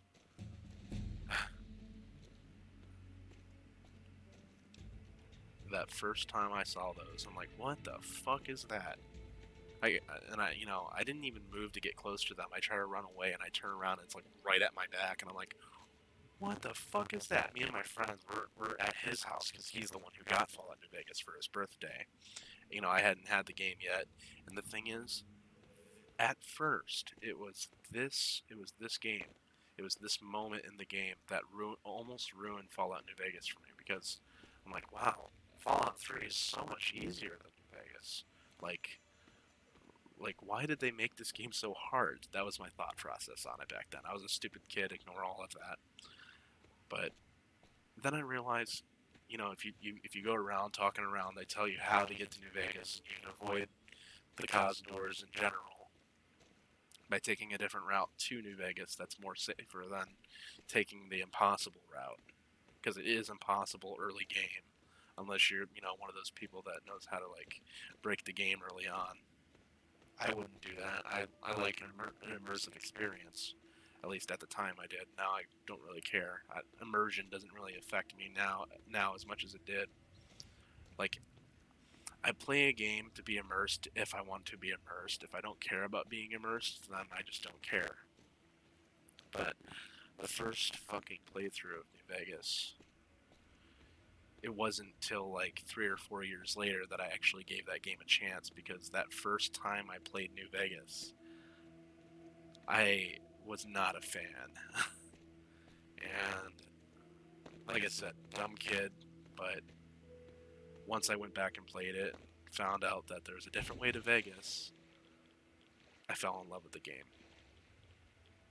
But the Cazadors was, like, for me at the time, was what almost ruined the game for me, because I could never get past them. I could never find a way past them, because I was too dumb to think, hey, maybe there's a different way to New Vegas.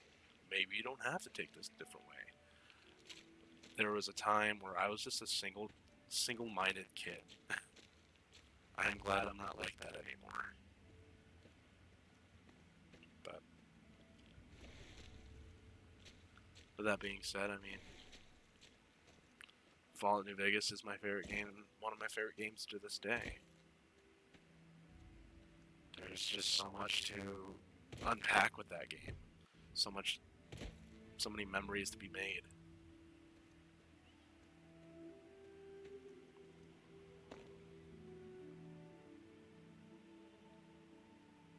Well, I appreciate you coming into my stream. You know, just it's nice to talk to someone who appreciates Fallout as much as I do. Like, yeah, you get all these like subreddits, but like, I don't know. I like the interpersonal exchange of just being able to engage with an audience member who's watching me play a game, because like, it's enjoyable. It's about as engaging as the game itself. And this is what I meant by like me wanting to stop playing, you know, zombies on my stream, because it's not as engaging as this is. For me, like, zombies, it required, if I had chat up. I had to constantly pause my game to look at who's talking to me, or look to my screen, my second screen to the right, and possibly take the chance of being downed or being killed. With this, if I really wanted to like just focus on chat, I could just pause the game and not worry about it.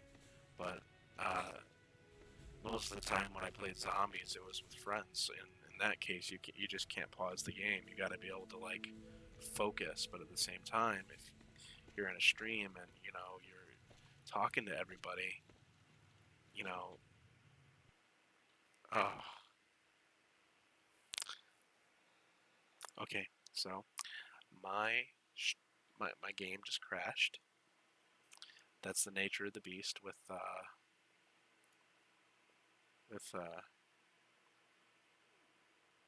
games like Fallout. It makes me sad, but you know, it's the sad truth. So here's what's gonna happen. We're just gonna restart the game. Let me pull up Vortex.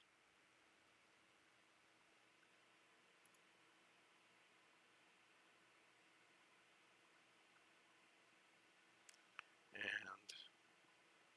again, thank you very much for sticking with my stream and, you know, setting some time aside throughout your night or day, wherever you are in the world.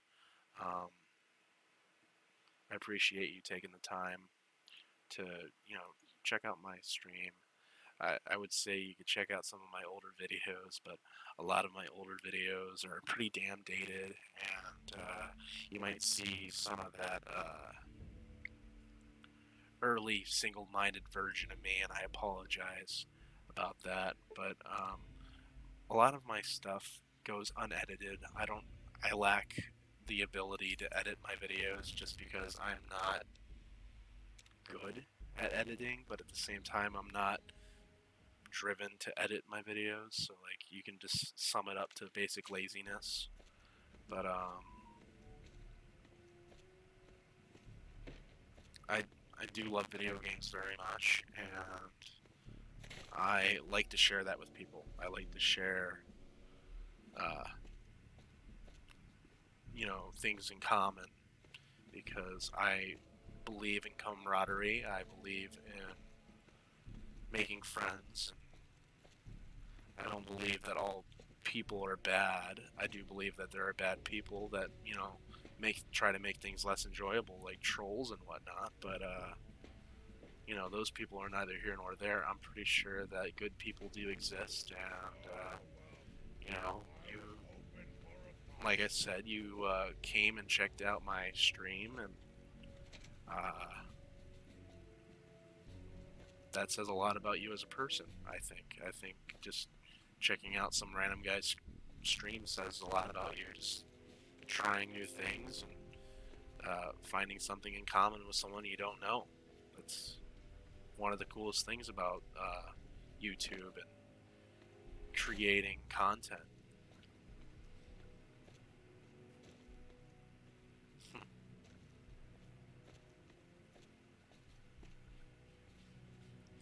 Sorry. Dry lips. I'm trying to get to the rotunda. There we go. What the hell is he doing? Okay, whatever.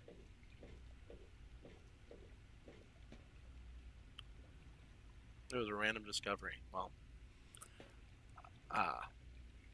so, as you see my channel's name is Dark Life, but that's not, you know, I don't mind whatever you call me. You can call me Dark Life if you want, but I'm one of those people that doesn't really care if his name is public. My name's Rob, Robert, Bobby, whatever you prefer. But you know, I prefer to be engaging with my audience, for the audience that I do have. I stopped streaming for a little while and kind of fell out of it, so I probably lost a good portion of my subscriber base. But I refuse to believe that that's what this is about. I want to believe that I can make... A bit clumsy today, are we? I brought Shut you the into fuck this up. world. I think you know the rest. But I don't know. I want people to be as engaged in the content as me. And the thing is, I do apologize if you ever catch any of my streams and I come off a bit stiff, or I come off as quiet, because like my streams are normally pretty late night, and it's around the time that my fiance is sleeping and our baby is sleeping, and I'm in the same room as them, so you know I have to dial back the energy that I actually do have. Otherwise, if I was streaming during the day, I'd have all this energy that you probably wouldn't have seen otherwise. But also, I try not to like come off as too energetic, because I don't want people to think I'm trying too hard. But that's like the issue. That's the where the hell is he going? Why isn't he? I think James is broken.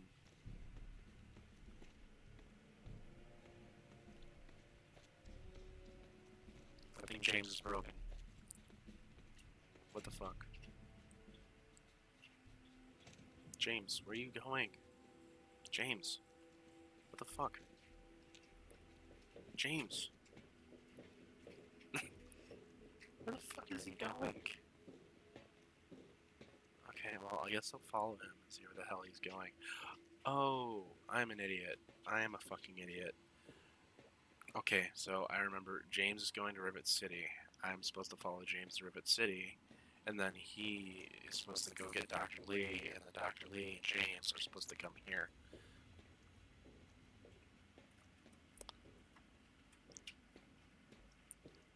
Like I said, engaging content. Please be careful.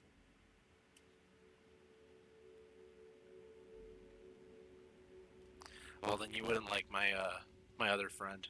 He don't get me wrong, he's a good guy. I think he's one of the cool dudes that I'm really good friends with.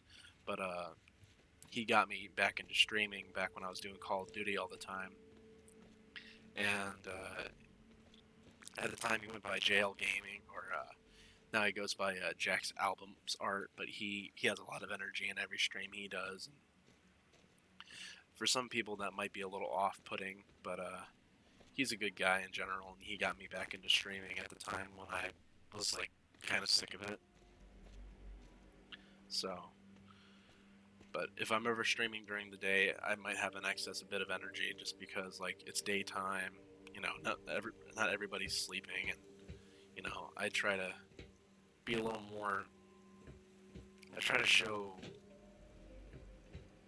that I'm being at least a little more eccentric than usual. But I appreciate that honesty. I like streams where streams are just kind of chill, and I want to go back to streaming the games that I really enjoy. Like, this is one of those games. Growing up, a favorite game of mine, I may have mentioned it, is Saints Row. I was playing Saints Row 2 for a while, and that's like one of my favorite games of all time. Unfortunately, I did not finish the game because I can't play the game with the person I was playing it with anymore, because she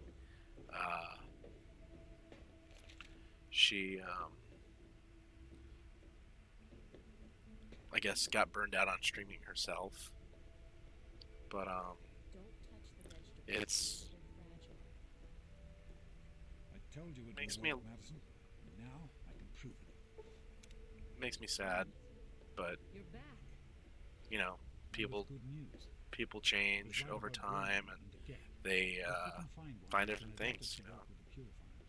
But I'd like to believe you, James. I really would. This is all just so sudden.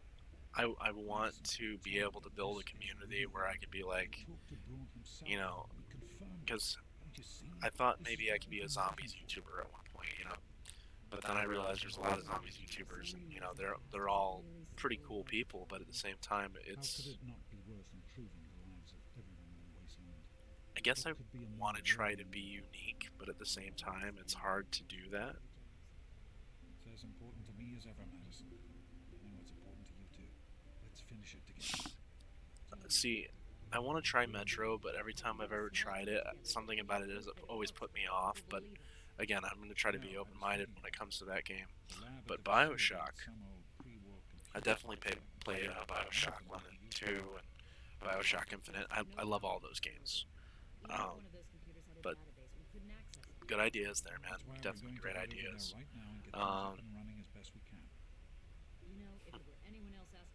But for me, I want to be able to create a community of people who want to play any game at any time.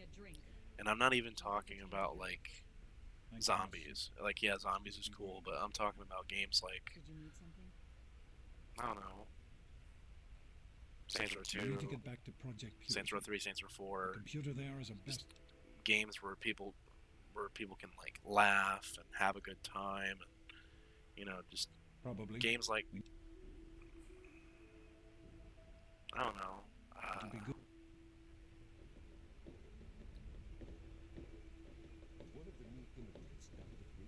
I like open world games. Yeah, I heard she was drinking river water.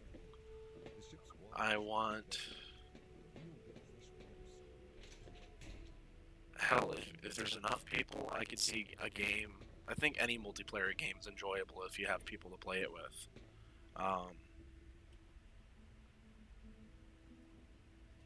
Yeah, like, I was playing Saints Row 2, and I want to finish it, but at the same time, it's not a game I want to play by myself.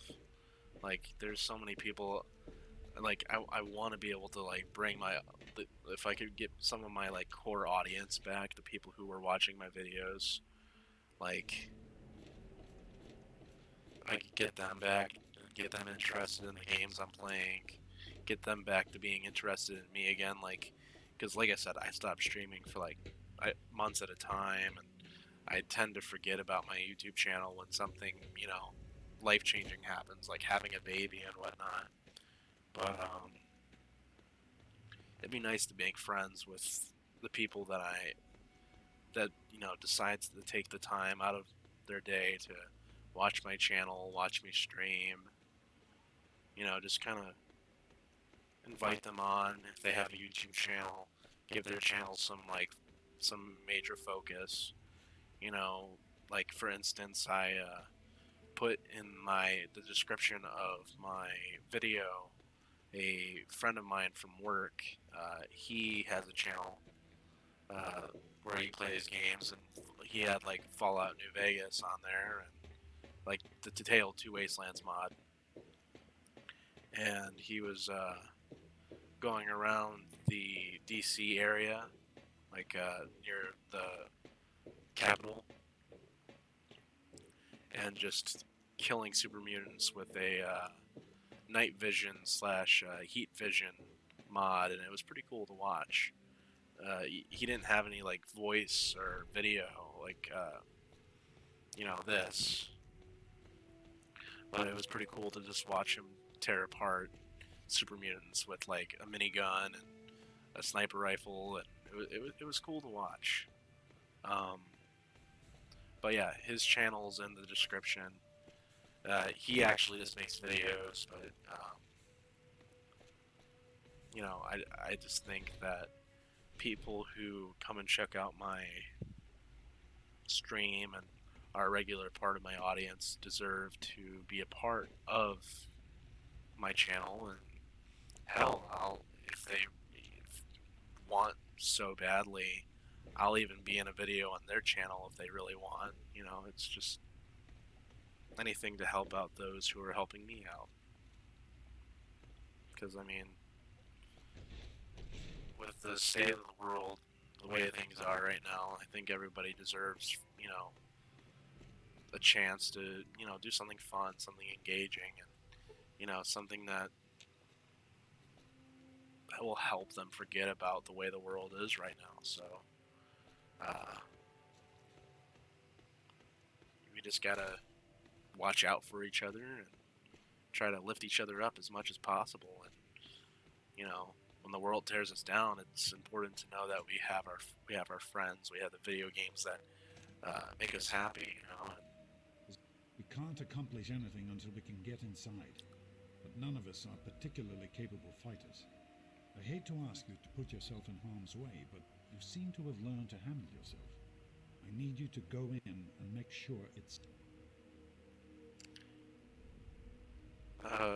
Also, don't mean to like change my my words here, but what he just said is bullshit, because the last time I played Fallout 3 as my evil character, I had James running around, and we saw an albino deathclaw, and he killed that thing himself with a fucking chainsaw. So shut the fuck up, James. But anyways, like I said, I just try to get people involved, and you know, I stream not just on my PC as I do here. I stream on PlayStation. I have a PlayStation 5.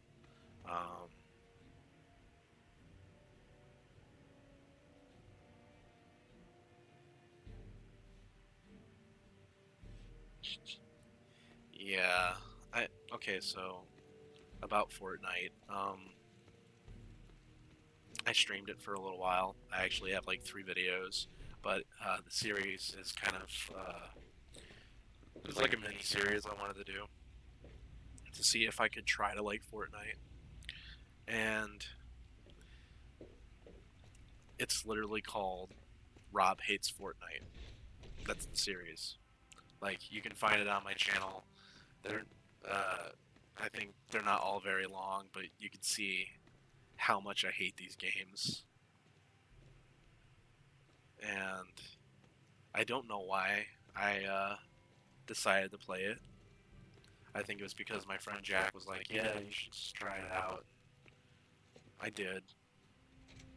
And I hated it. I still very much hate it. But I decided to try it out for him because he was a good friend. He's been a good friend to me, and you know, I do believe everything deserves at least one chance. And I made 3 videos, and yeah, don't get me wrong. I love you, Jack, if you're watching, but don't take this the wrong way. But during those last few videos of Fortnite, you were flexing on me pretty hard with your hardcore Fortnite skills. And the thing is, don't get me wrong, I'm impressed with your abilities in that game, my guy, but you just were too fucking good for me to even keep up with.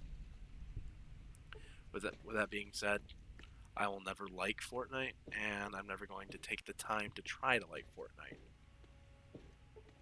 It's not a game I can keep up with. It's just not for me.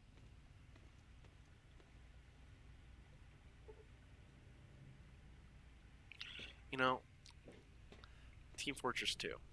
I don't think it's a bad game. I've never been the type, you know, those kind of shooters, I won't lie.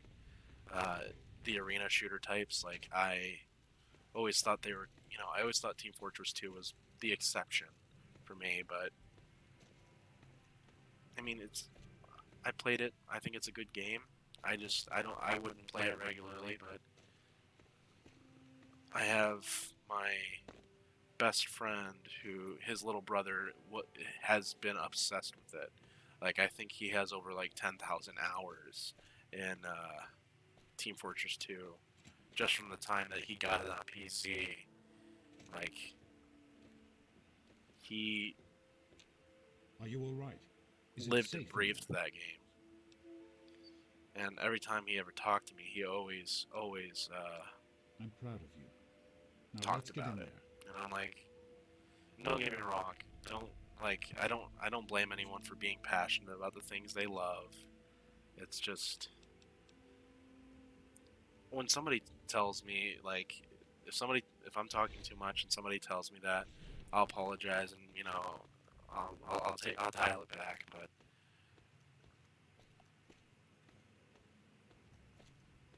he would talk about it like ad nauseum, like in the same way that like some kids that I know would talk about Fortnite, and I'm just like, Well, it's all cool and all that you like that, but it sounds like you're trying to convince me to like it, and I'm like, I can't do that. Hey there. I hear we. I don't really want to talk to people.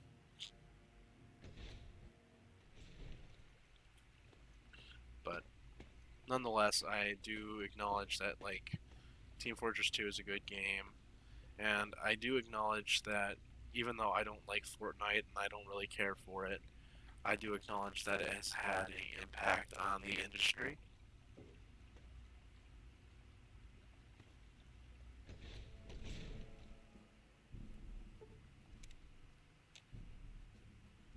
Oh, Red.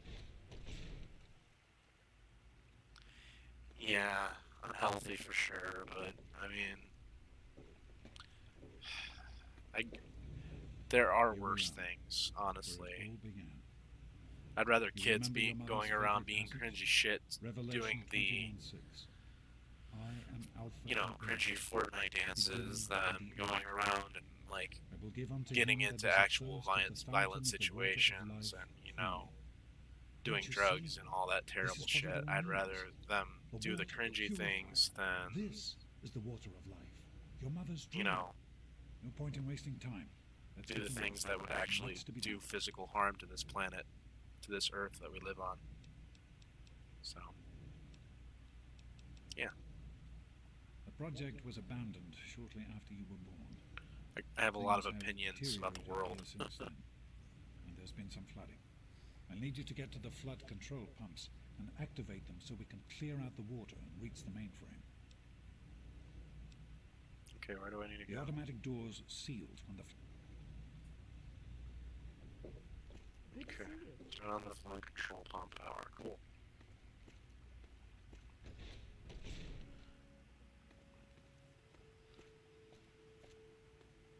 But yeah, I play a lot of games, and I tend to find games that I like and find games that aren't necessarily my favorite, but I give them a chance anyways, and sometimes they surprise me, and sometimes they're exactly what I think they are. And I didn't when I played Fortnite for the 3 parts that I did, I didn't necessarily expect much from it. great work on the pumps. Hurry back, and I'll give you the fuses you need. But I thought if I had an open mind, I could go into it and maybe take something from it. Sadly, that wasn't the case. All I did was get annoyed with the fact that I felt flexed on by someone who was clearly better and knew they were clearly better. And that kind of sucks, but I understand because in some ways who doesn't want to somewhat show off their abilities at a certain game? Like a game like Fallout, it doesn't matter. Like you could be good at a game and I know there's a lot going on right now. This is all very sudden. I just wanted to say that I'm proud of you. You're a good person, and it shows. Oh, Dad told me he's proud of me.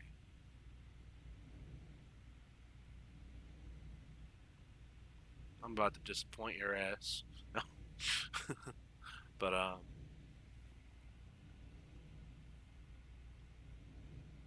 that's the thing, games like Fortnite, for me, I just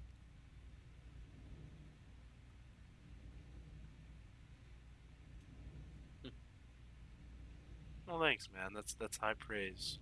I appreciate it. Yeah, you should have a good night. And, stop in again sometime. It was real nice to gain a new subscriber and meet a new friend that enjoys Fallout just as much as I do. That's very nice. So, thank you for watching, and hopefully I'll see you again.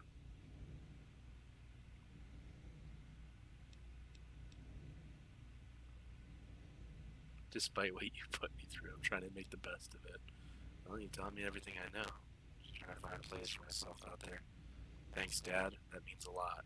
I didn't want you to think I hadn't noticed. You've had to deal with so much. Good night, my You friend. will have. Once we're done here, you can tell me all about it. For now, let's get to work. Right.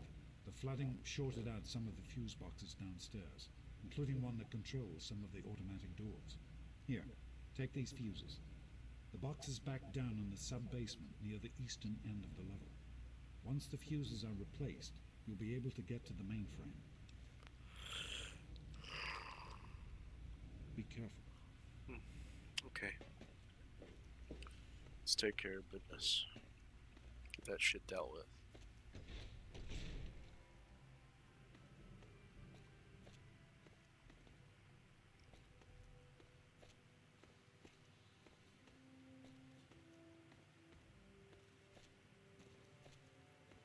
And for those who do watch after my stream, this is the kind of thing I'm talking about, where I want to make content that's engaging for everyone, and see, this was that person.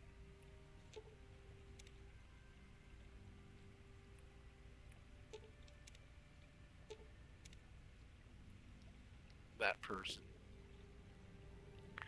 Straight man eating pizza. Did something for me more than any person could in a matter of what seemed to be about an hour and a half, maybe almost 2 hours of watching my content.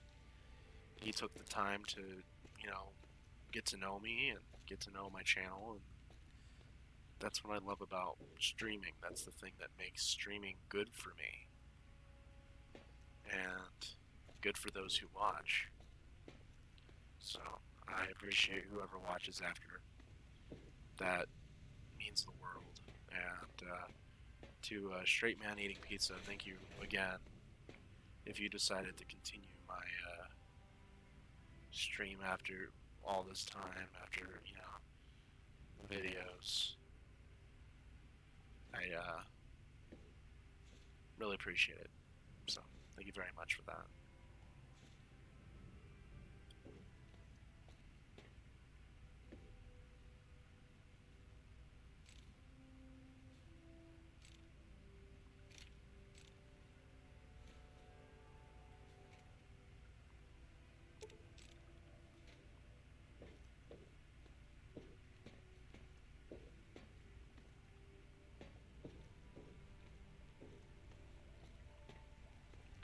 I think I will do a legitimate playthrough of Fallout Tale of Two Wastelands. I think that will be my next season.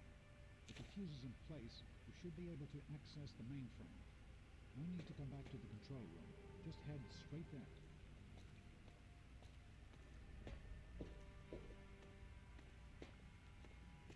But yeah, that'll be my next playthrough, where I do a legitimate playthrough. You're doing great out there.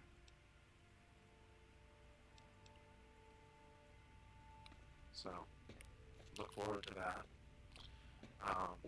I'm trying to decide though. I'll give the traits a look, but I might run Hercules during that. I'm not sure. Hercules and play the game on very hard.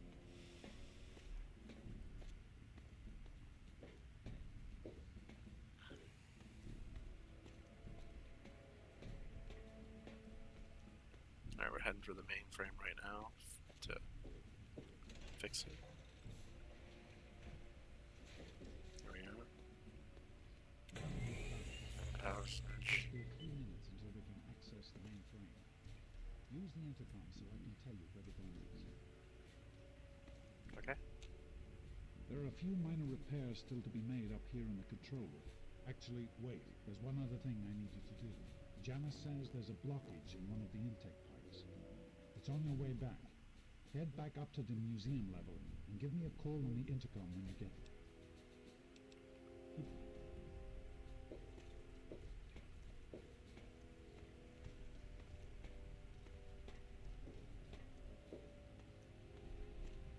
This is where the Enclave takes over, which kind of makes me sad because this is where James dies, but, he died the way he was always meant to.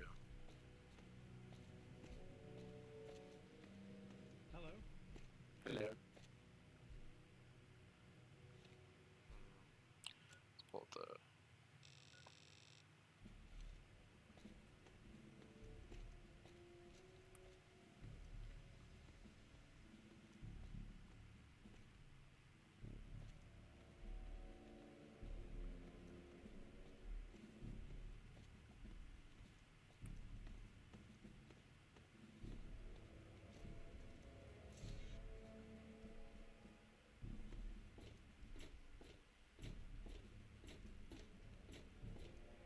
It smells like shit in here.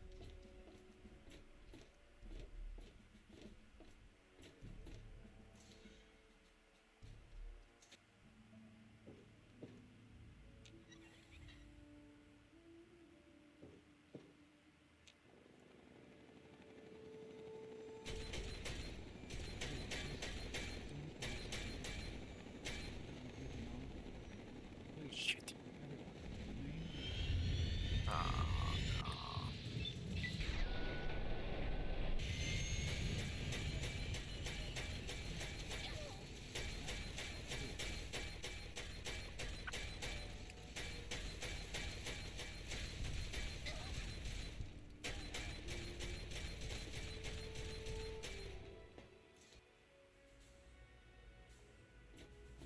Damn it.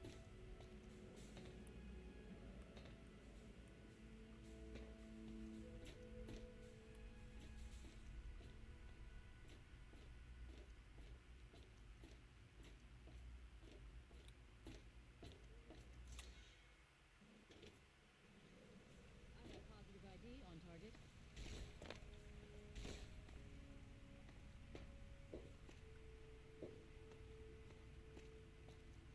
That's the fucking clave. Gotta take care of them.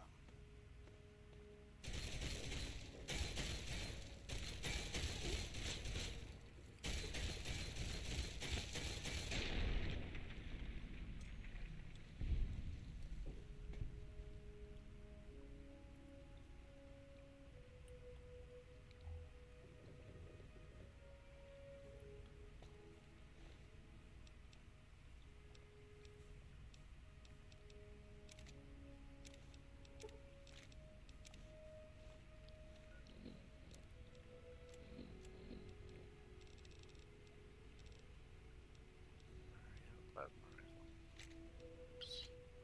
Okay.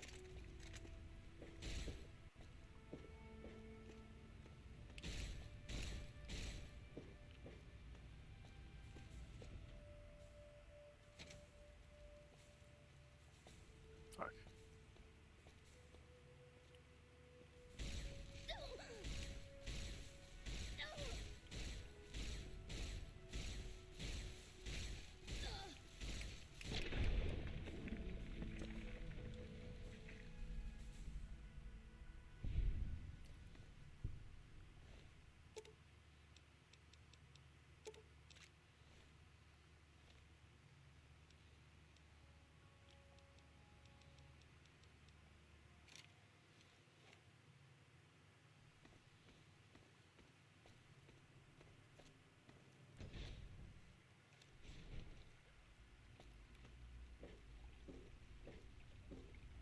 By the authority of the President, this facility is now under United States government control.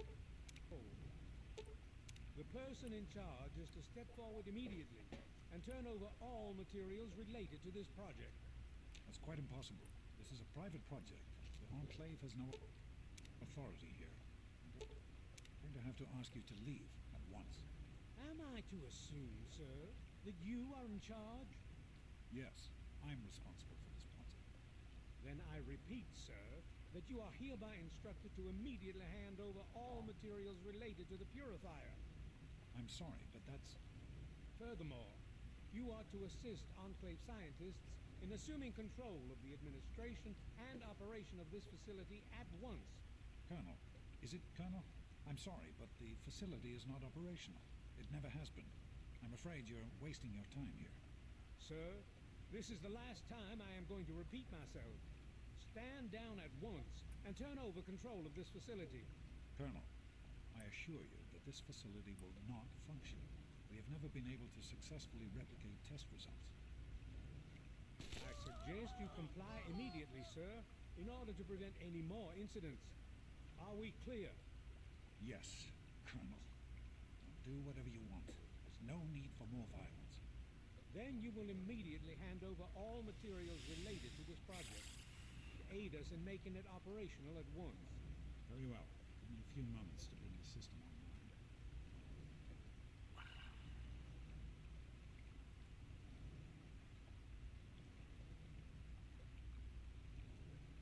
Enough of these delays. Almost ready. I'm compiling the data now.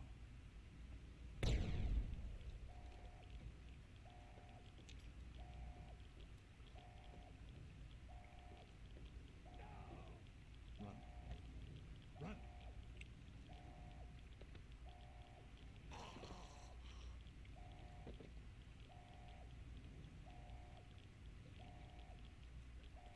What is he doing in there?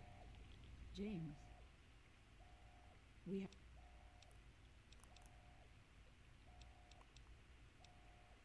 There's nothing anyone can do for him.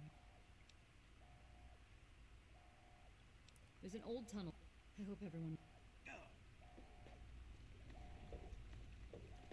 Rip James.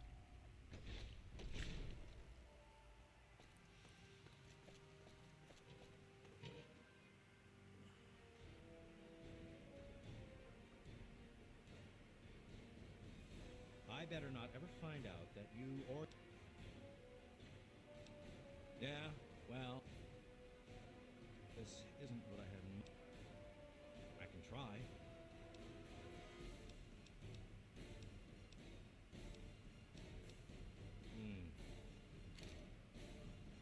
Now is not a good time. What is going on up there? Thank God someone else made. What? What? Don't wander off. We're going to need you. You heard me. We've got... I'm responsible for these people. You're not getting into the Citadel without me, so... We need to keep up... We're not safe...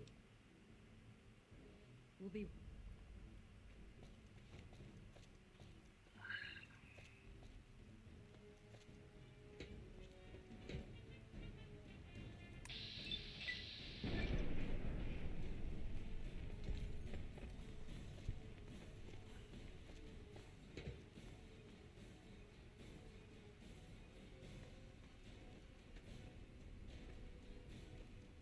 These fuckheads.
can't go any further. We need...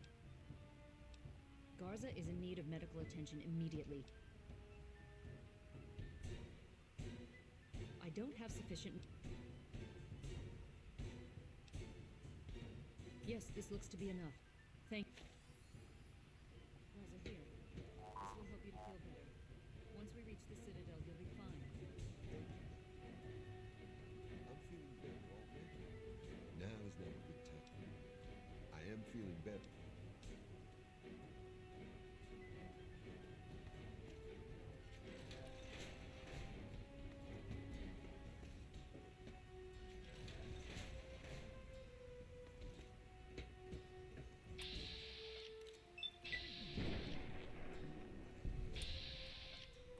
Doesn't look like your armor helped you any.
This ain't a tourist trap. You civilians get touched up immediately.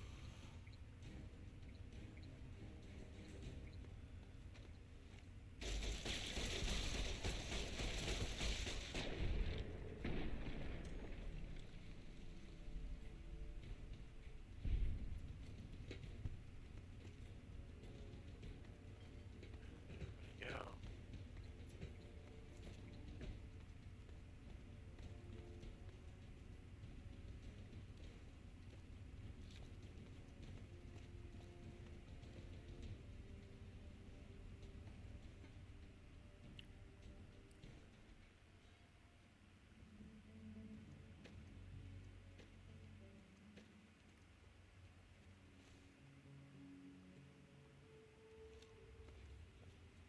Well, name's Paladin Bay.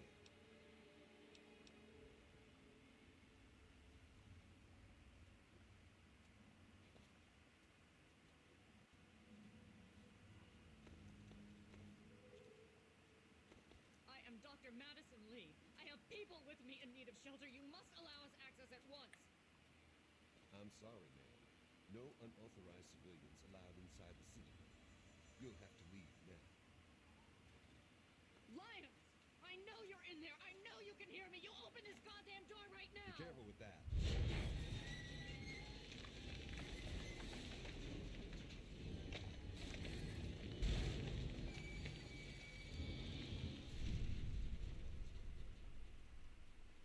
What do you need, civilian?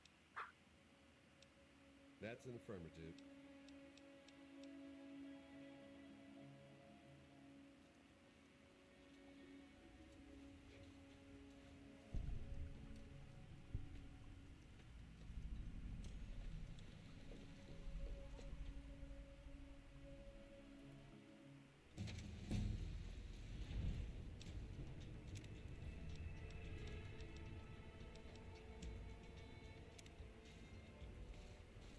You have my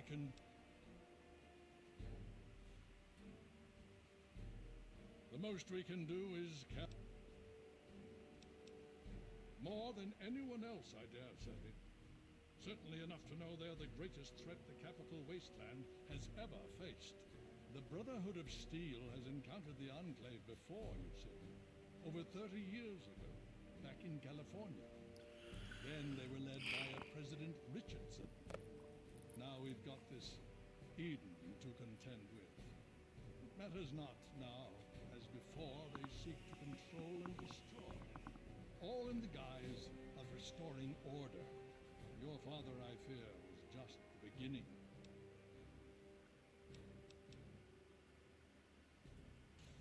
Madison, I'm surprised to see you here. What can I do for you? Don't talk down to me, Lions. I had nowhere else to turn. You must help us. Project Purity has been overrun. Yes, I'd heard reports of an incident there. What details can you give us? The Enclave. They've attacked Project Purity. James is dead. There may be more. I don't know. You have to do something. Then it's as we feared. Madison, I'm sorry this happened. I wish we could have done something. Then do something now. They've taken over the Purifier. Lions, they cannot be permitted to have control over it. It's not right. No. Calm down. You know as well as I do that the Purifier doesn't work. It's useless for them. Perhaps it's time to walk away. That's not true. James, he found what's been missing. We know how to get it running. Is that so? Does the Enclave know this? No, I don't think... I don't know. I just don't know what's happening anymore. All right, Madison. It'll be okay. Now, this is James's daughter, I presume? I can see the resemblance. Yes. She knows what we need. Vault-Tec computer, something to locate equipment. Please help her. Very well. We'll sort this all out.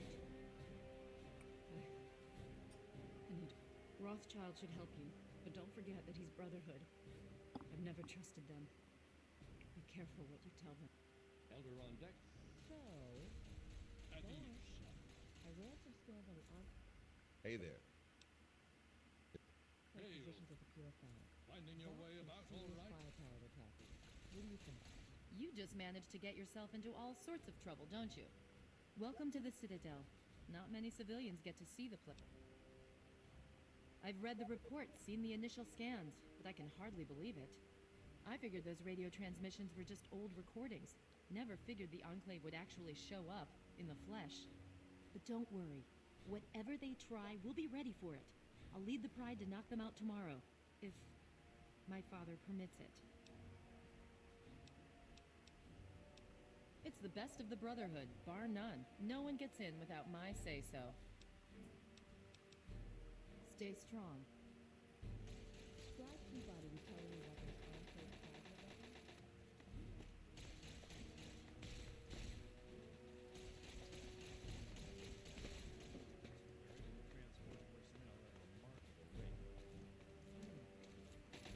Initiate, you've got a lot of nerve to interrupt. Oh, I swear these kids would be lost without me here to powder their acid. I am charged with the duty of turning these maggots into brothers of steel. With the threat of the Enclave, they're likely going to be pressed into service before they've taken the oath. So killing unarmed civilians makes me sick. Come over here. Try fighting someone who shoots back. Fucking cowards. Like him. If you'll excuse me, I need to go show these fish how to shoot straight.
start by saying that I am sorry for your loss.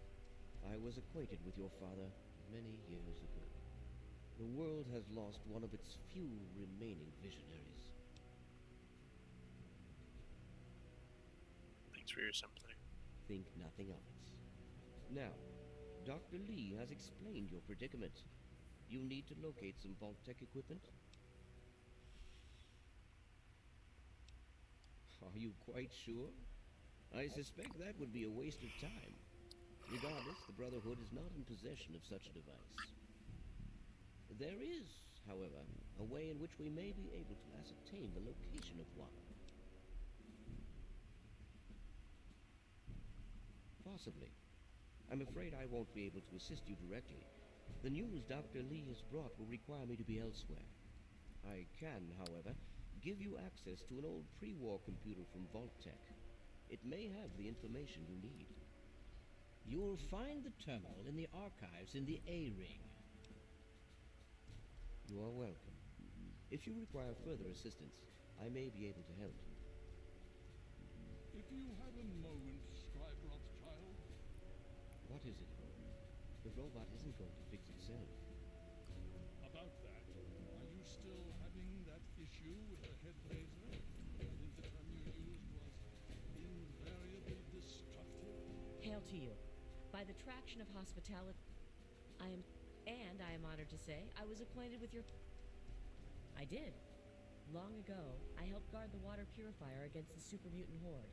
When your father left, I escorted the two of you to Megaton. He was a noble man. I was saddened to hear of his passing. But from what I've heard, he died with honor. He died for you. I only pray that my own death has such meaning.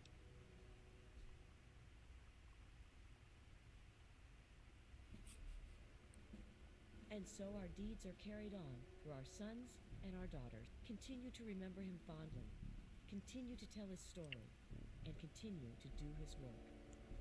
But now I escorted your father across the waste. I would like the honor of escort. As a Star Paladin, I answer only to Elder Lyons. He has given me leave to pursue the restoration of Project Purity, as certainly, Yeah, you're boring as hell, sorry. And I told you that in order to compensate for last Thursday's mishap, there would be some complications. I come to you.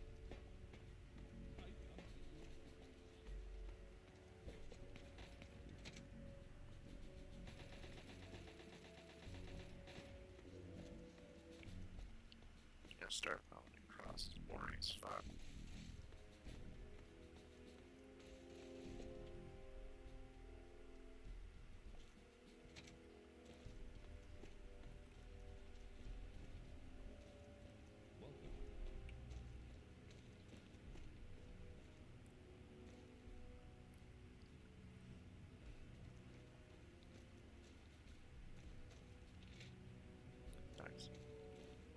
Saxon there. Whatever his name is. Something.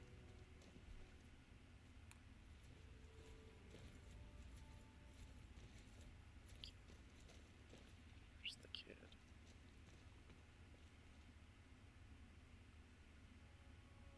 Kodiak. There's been another behemoth sighted in the wasteland, in the Evergreen Mills region. That's heavy raider country, so things could get interesting. Please, we're in this. You know what? We need to. Hasn't it always been enough? You worry too much. Please. I see. What aid can I offer you? Hey, that's what I'm here for.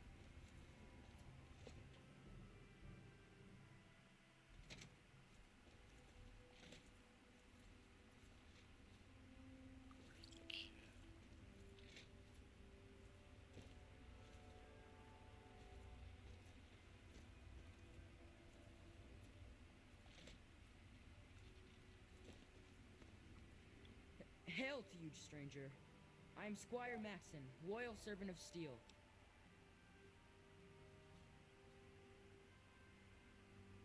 I plead for your pardon if my behavior offends, ma'am.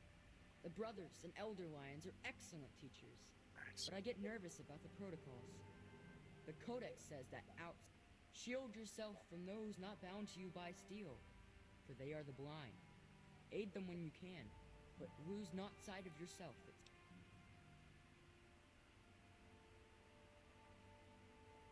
It's not simply the outsiders that we are wary of. Anybody who has not taken the oath of fraternity is suspicious to us.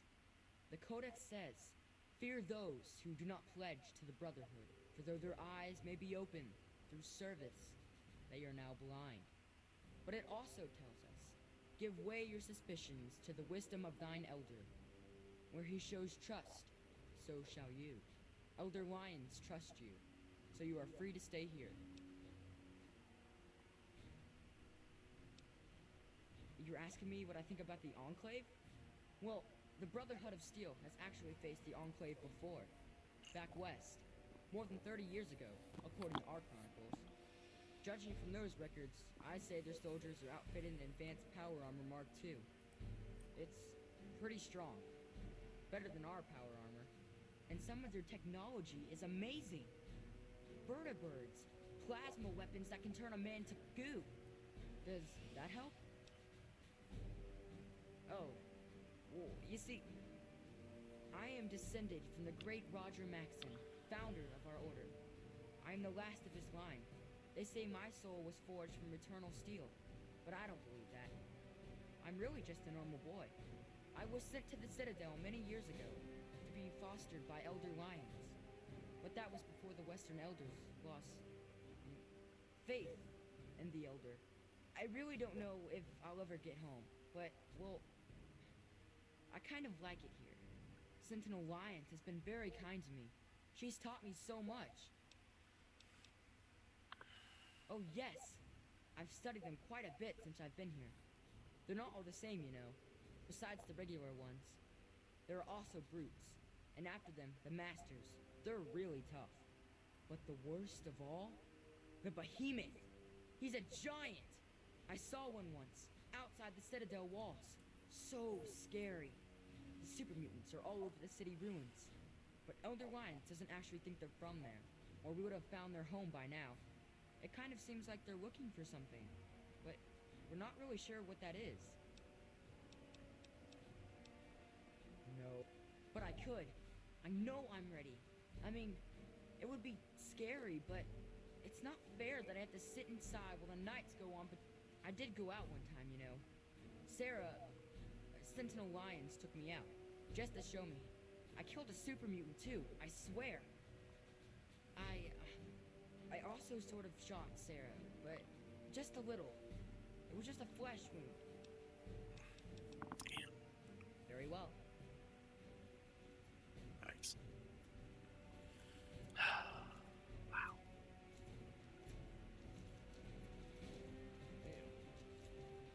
A lot of defense in just one time.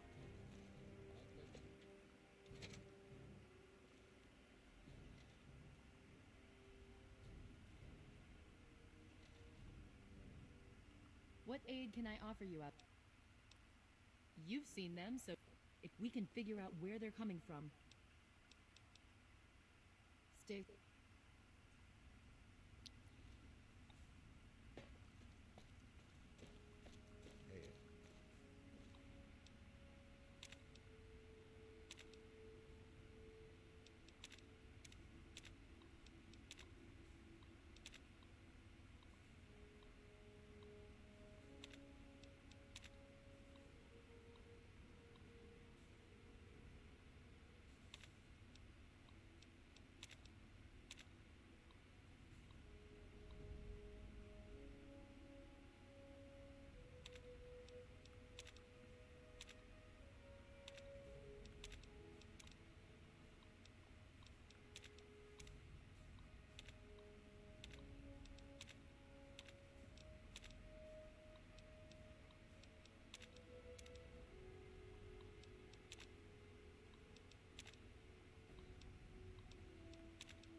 you honor us with your presence here.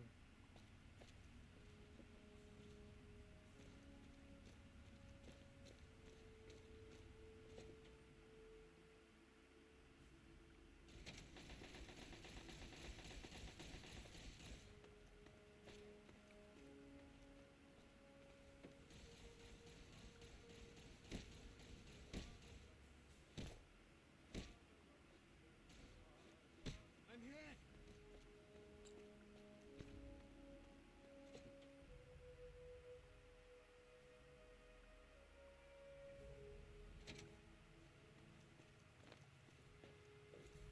Hail.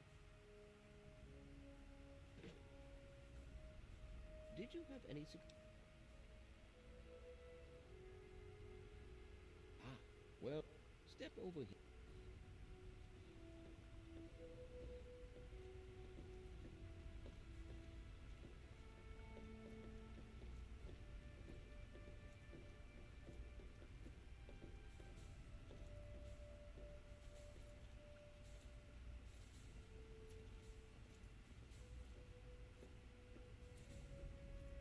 This map shows the locations of all known vaults in the local area. Entrance to Vault 87 will be particular. The area is highly irradiated. Quite simply, you don't. You share your father's determination, it seems. Vault 87 is located very close to... No, I...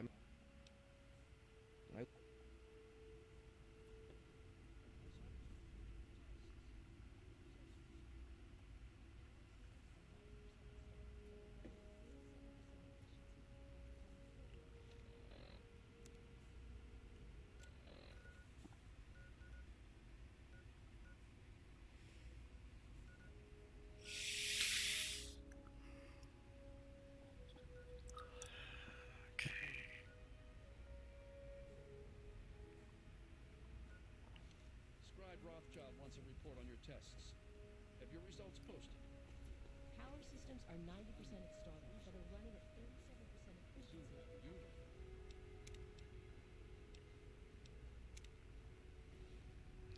That's gonna be it for this stream.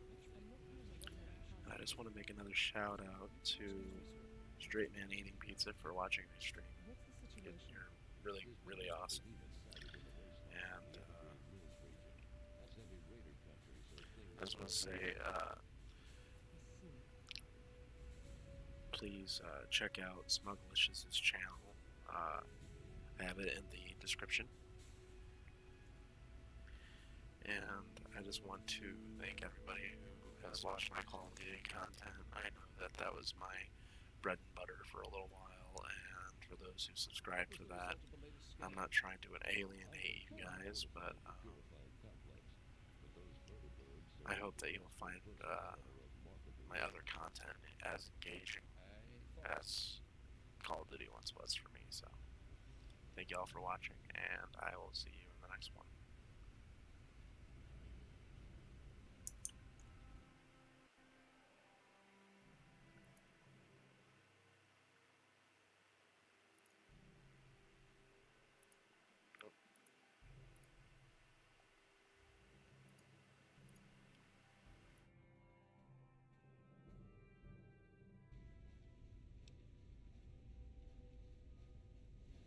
Scribe Rothschild wanted those AMS tests done right away. So I went ahead and... Need something, friend?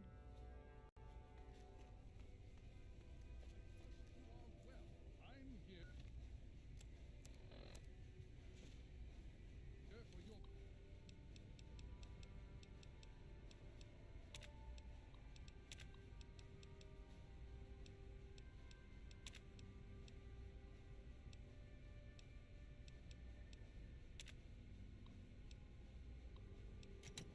Progress report on the modified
Hey,